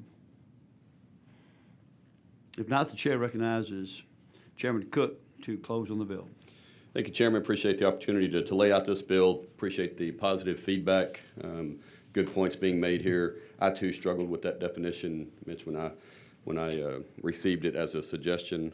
I think there's been a lot of good discussions today. And to your point, this is the criminal laws of Texas book that I think the Texas District and County Attorneys Association uses. And even in here, in defining criminal instruments, there's different, I guess, court cases, and our job as legislature is try to, set the intent and make it very clear what the definitions are. And so, great feedback, and I'll definitely work with you and anyone who wants to work on it. But we'll make sure that we get the definition cleaned up and then get it to the full committee, and would appreciate your favorable consideration.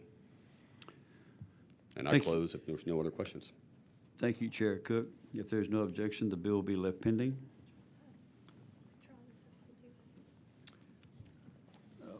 We are going to have to,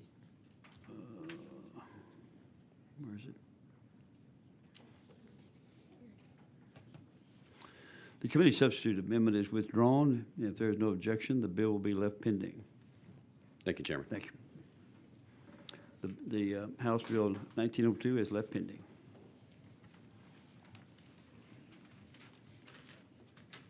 Okay. Now we're going to lay out. The chair lays out House Bill 1789. House Bill 1789. Recognize Representative Gertis to explain the bill. Thank you, Mr. Chairman, members, for the opportunity to present House Bill 1789. This bill is a refile of Senator Colcourt's SB 726 from last session, a bill that passed out of the Senate and House Committee last session unanimously. It provides additional sentencing option for prosecutors by creating a new first-degree felony offense for intoxication manslaughter for defendants who caused the death of more than one individual. This bill is based on a case from 2020 involving 4 victims, including a 6-year-old and 2 18-year-olds. At the time of the collision that caused their deaths, the defendant was intoxicated and was cited for driving more than 90 miles per hour near Lake Somerville. The defendant pled to 20 years, the maximum punishment for all 4 victims, in an effort to avoid going to trial and allowing the judge to stack the sentences. There have been cases in which multiple individuals have been killed by a drunk driver who received the maximum sentence for 1 count. In those instances, the families of the victims have advocated for changes to the sentencing structure for those charged with multiple counts of intoxication manslaughter. And HB 1789 seeks to address those concerns. Thank you, Mr. Chairman and members. I'm happy to take any questions and would like to reserve my right to close. Members, are there any questions for Representative Gertis? Just one. Representative Little. Chairman Louderback, thank you. Representative Gertis, is an unborn baby a person under this statute? So the question I ask is, I ask the question because it says an offense is felony of the first degree if it's shown on the trial of the offense the person caused the death of, in your additional language, is more than one person during the same criminal transaction. It's designed to capture the situation where we have an unborn baby. Well, unborn baby is a person. Better be. Yep. That's right. All right. Thank you. Is there any questions for Representative Gertis? Thank you. Thank you. If there are no further questions, the chair will call the first witness. We have Eric Carcerano.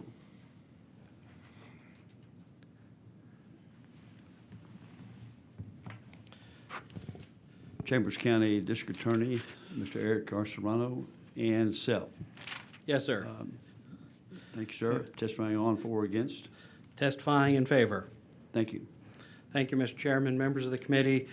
My name is Eric Carcerano. I'm an assistant DA in Chambers County. I'm board certified in criminal law and criminal appeals, been practicing law for about 31 years. We did a lot of work on this bill last session, just couldn't get it across the finish line.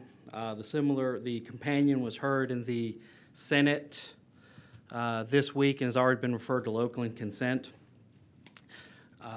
These cases are already difficult to prosecute as they are, but the way the current sentencing structure is set up on a second-degree felony, the punishment is 2 years to 20 years, and the judge is the only one who has the option to stack those sentences. Otherwise, by law, they're all required to run concurrently.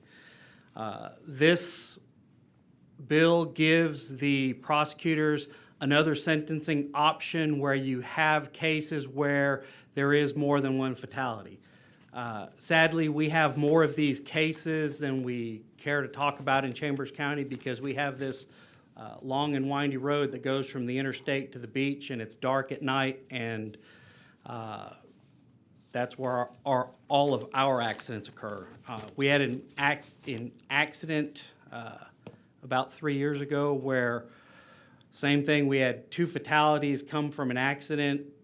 The jury decided to give the defendant penitentiary time on one of the deaths and probation on the other death. Don't ask me why. I don't try to predict what juries do. But in this particular instance, this bill will give prosecutors another tool to be able to sentence these cases as appropriate. And I think it's important to note that even though this will make a first-degree felony, obviously 5 to 99 as opposed to 2 to 20, there's nothing in this bill mandatory that says you need to go more than 20 on these cases. If you want to sentence somebody to 20 years on multiple deaths, you can still do that under this bill, and I'll be glad to answer any questions. Members, are there any questions for this witness? Thank you, sir. Is there anyone else who'd like to testify on, for, or against House Bill 1789?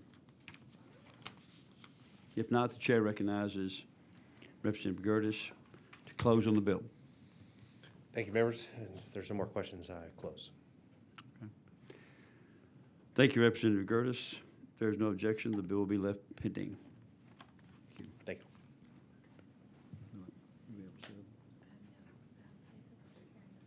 Okay, yeah. Let's see, what do we got? Yeah, we got.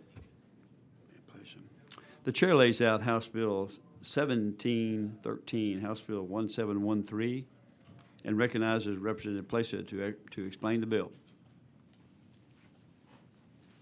Thank you so much, Mr. Chairman Louderback and members of the committee, for allowing me to lay out House Bill 1713 before you today.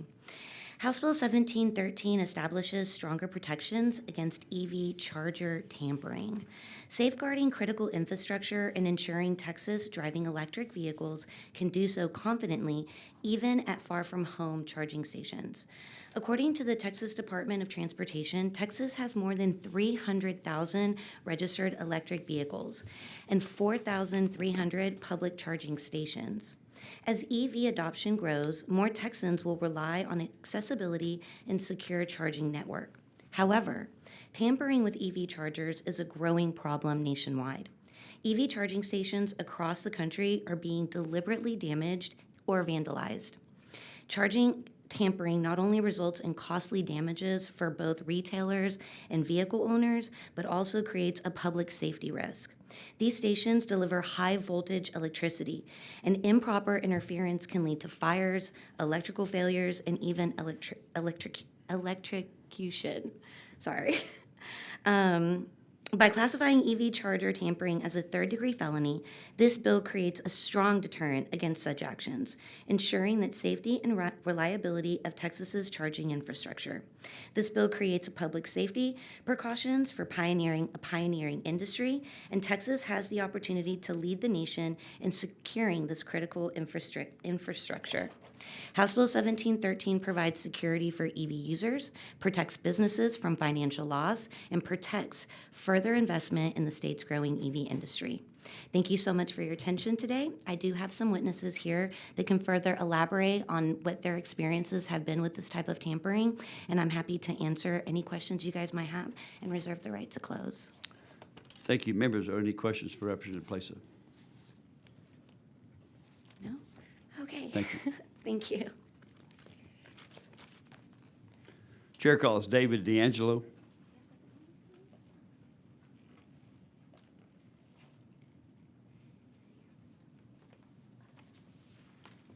And you're registered as David D'Angelo from Racetrack, Inc. Yes, sir. And registering for the bill. For the bill. Chair Thank you. Louderback, well, congratulations on your first day chairing a committee. I know it's been a long one, so I'll be It's brief. been fun. Members of the committee. Great committee. Thank you for holding today's hearing, and thank you, Rep. Plessa, for introducing the bill. As I said, my name is David D'Angelo, and I'm testifying in support of HB 1713 on behalf of Racetrack. Headquartered in Atlanta, Georgia, Racetrack operates over 800 convenience stores and employs over 12,000 team members across 14 states. In Texas, Racetrack operates 137 stores, including franchise-operated raceway stores, and employs approximately 1,800 people. At the stores, whether you come to grab a cup of coffee, which, if I might say, is the best in the industry, no offense to anyone else, or refuel your vehicle, we are committed to making people's lives simpler and more enjoyable. This means meeting the demands of our guests by retailing legally permissible fuels such as gasoline, diesel, ethanol, and electricity. Racetrack, to be clear, is fuel agnostic, and to meet the growing demand for electric fueling, the company began operating 5 EV charging stations in 2024 across the Texas footprint. But I want to be clear, we are happy to retail diesel and any other liquid fuel if it is legally permissible and folks want it. However, installing and operating EV charging stations represent... Sir, you stay on the bill, please. Stay on the bill. Oh, my apologies, sir. Installing and operating EV charging stations represent an investment by the company, and the intentional destruction or tampering with these or any other fuel dispensers comes with the cost, both financial and reputational, to the company. Racetrack's highest priority is ensuring the safety of its team members working at our stores, but close to that is safeguarding the property, including all of our fuel dispensers. It is far harder to do so, however, because business that we operate relies upon the public having easy and ready access to get to them. This makes them singularly vulnerable to anyone seeking to inflict damage, which, as the representative said, has been occurring nationwide. HB 1713 would place the penalty for tampering with EV chargers on the same level as other property crimes and is commiserate to the cost for replacing the damage done in these instances. That is all I have, and I'm happy to answer any questions the committee has at this time. Members, any questions for the witness? Representative Money. What kind of, it says wholly or partly impairment, causes wholly or partly impairment or disruption to electric vehicle supply equipment. What kind of problems are you seeing that you think this would address? Of course, thank you for the question, sir. That can entail something as simple as someone cutting a cable, but what we have in mind, and the one that this really gets at, is individuals seeking to steal the copper wiring from the unit and then selling it on the black market. Because folks think that, oh, there's going to be a lot of copper wire, I can make a lot of money. There's only roughly about $20 to $25 worth of copper wire in each unit. But to get to that, you have to really tear into that machine. And by doing so, you are inflicting severe damage that is not necessarily easy to repair or without its significant costs. Okay, and so how much do one of those charging stations cost? So installed? So thank you, sir. So to be clear, these are the level 3, the DCF fast chargers. These are the ones that will get a vehicle fueled roughly 20 minutes to 80%. So we're trying in the C-store industry to model the liquid fuel experience where you're done in 3 minutes. So DCF fast ones, which we offer, those are the very expensive ones. You know, they can run up to $100,000.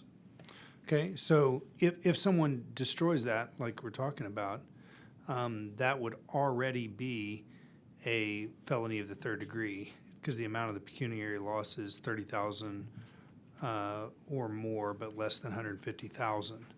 I'm just concerned. This says the actor causes wholly or partly impairment or disruption to electric vehicle supply equipment. I'm just not sure exactly what all that entails. If I park in front of it when somebody else wants to use it, if I, partial impairment, disruption is different than destruction. And your stores have. You probably don't have to deal with it because you got employees there 24 hours a day, but you got a lot of places where people will go destroy HVAC equipment for the same reason, same purpose. And so to take all the copper out of it, and it's not that much, but it costs tens of thousands of dollars to replace. And those are, at least for, I'm not saying for everything that Representative Plessa is trying to resolve, but at least for your issue, it seemed to be similar to that.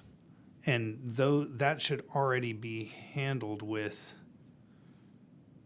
I would think, I have to look at the rest of this, but you're still talking about a large monetary damage to you that would be covered already by the penal code. It depends, because they're not going to know the assessment until they've witnessed it. They've run diagnostics. It could be 20,000. It could be 100,000.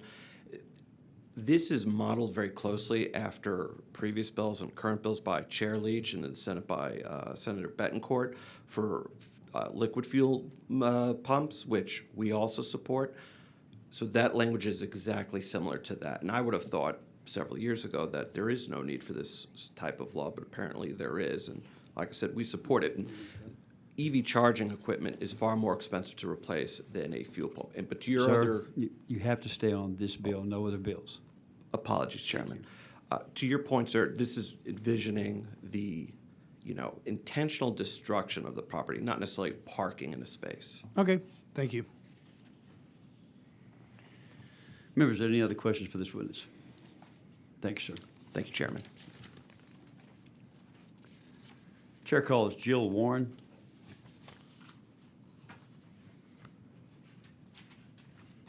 Thank you, Mr. Chairman. My name is Jill Warren. Thank you for the opportunity to testify today in favor of House Bill 1713 on behalf as outside counsel to Electrify America. Electrify America is a company dedicated to building and operating direct current fast chargers for electric vehicles across the nation. In Texas, Electrify America has 180 chargers across 38 stations with more underway. And we express our strong support for House Bill 1713, which sets the criminal penalty for vandalizing EV charging stations at a third-degree felony.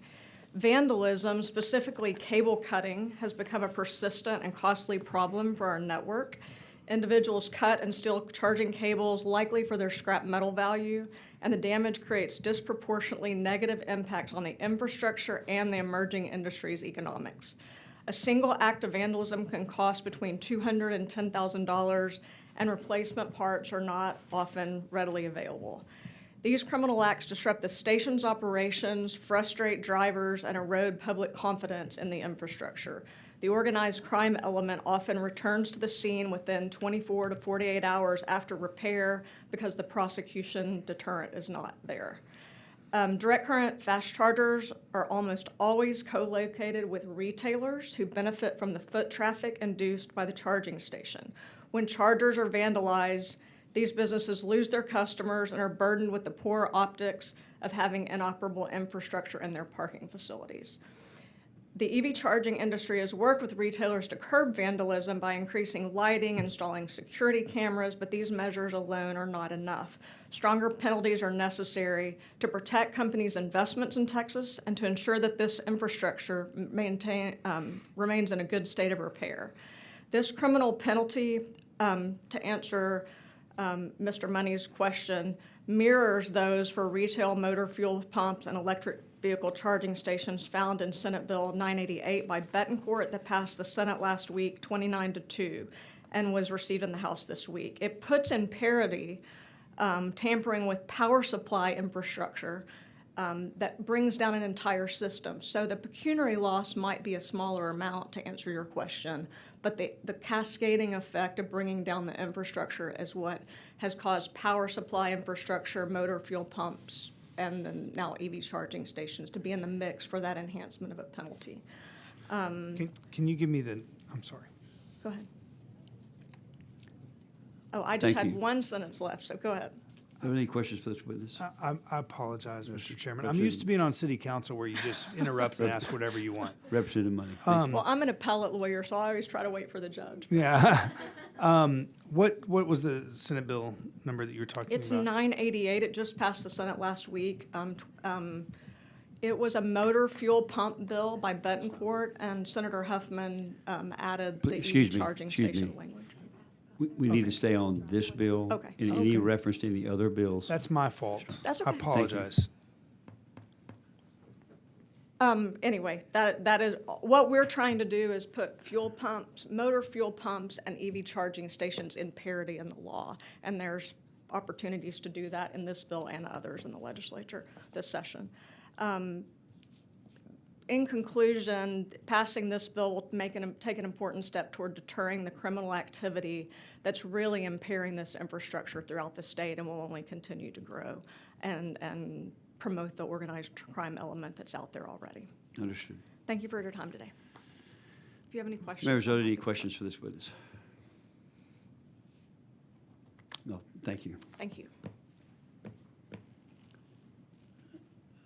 Is there anyone else who wishes to testify on, for, or against House Bill 1713? If not, the chair recognizes Representative Plesa. Thank you so much, Close Chairman. on the bill. Thank you so much, Chairman Lauterbach, and members, for the opportunity to present this bill before you today and for your time considering the need to protect Texas's EV charging infrastructure. Just to give you another statistic, Representative Money, 20% of our EV infrastructure, our charging stations, have seen this type of crime. And what happens is, look, my husband just recently bought an EV, a Rivian. And what I found out is that when you put in your designation, it will show you all of the charging points between where you are and the place that you're going.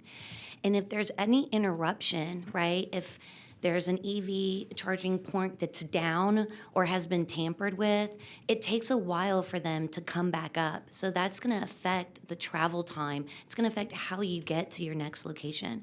So that's all that this is trying to do, is deter individuals from going up to those machines, breaking them open, trying to get copper out, cutting the cords because they can be used as like converter between EVs.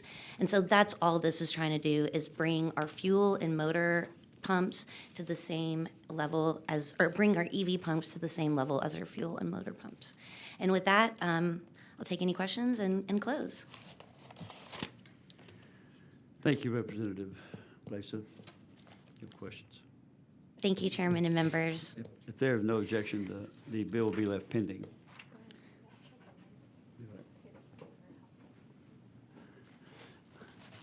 Yes, on, what is it, 1713, House Bill 1713. If there's no objection, the bill will be left pending. If the chair hears none, then House Bill 1713 is left pending.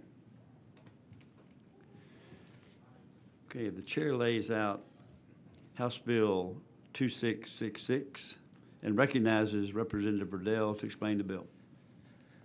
Thank you, Chairman Lauterbach. It's the first time I've got to say that. Thank you. House Bill 2666 is a very simple bill. We're just adding one element into the current code. So currently, if you burn down something, it's a second-degree felony, unless it meets one of currently two criteria. It's either a habitation or a place of assembly or worship, and then that elevates it to a first degree. So I believe it was 2021 in Mason County, where I go to church and spend a lot of my personal time. Gentleman that I actually went to high school with had burned down the courthouse. mental illness, whatever you want to call it, burned down the courthouse. And he unfortunately, in the code, because government building is not listed in here as a reason to charge with first degree, he could only be charged with second degree on that. It cost $20 million to rebuild that courthouse. And so all we're doing is just elevating this. We're adding government building into the code that allows you to pursue first degree felony instead. And I think I've covered everything. Do y'all have any questions for me? Members, are there any questions for Representative Riddell? No? All right. No questions. I don't think there's, I'll step down for a minute, but if there's no one else to testify, I'll just go ahead and close on that too. So, thank you. Thank you. There's anyone else who wishes to testify on, for, or against House Bill 2666? If not, the chair recognizes Representative Riddell to close on the bill. With that, I close. Thank y'all for y'all's time. Hope y'all have a good weekend. So. Thank you. Thank you, Representative Riddell. Chairman Lauterbach, I have a motion. Okay. Go ahead.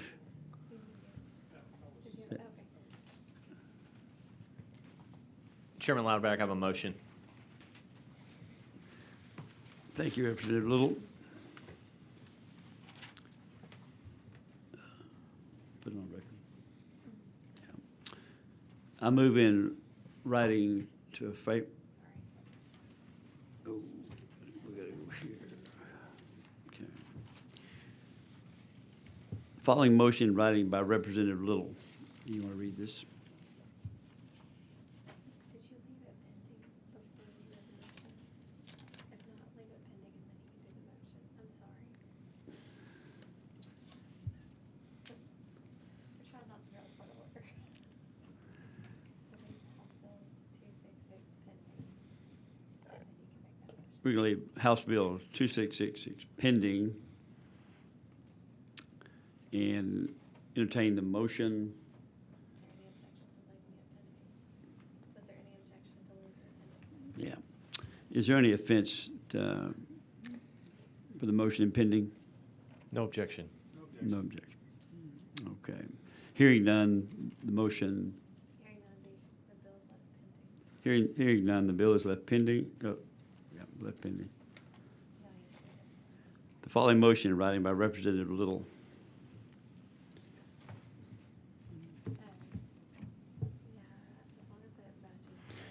I move that the subcommittee chair inform the committee chair that the subcommittee has completed its deliberation and recommends that Bill HB 2666 be scheduled for consideration by the full committee. The question occurs on the adoption of the motion. Clerk will call the roll.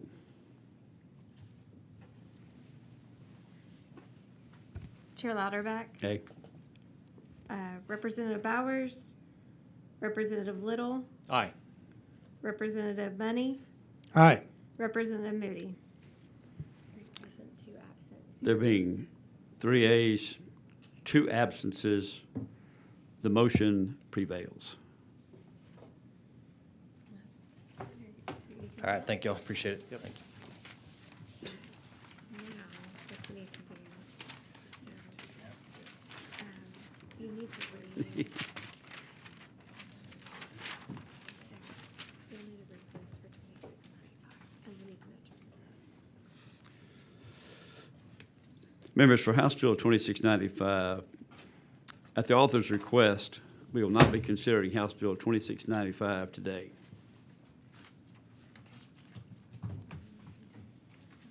The chair moves that the committee stand in recess until final adjournment. Members, that concludes today's agenda. Is there any further business for the committee to address? If not, the chair moves to adjourn. Is there an objection? Hearing none, the committee stands adjourned, subject to the call of the chair.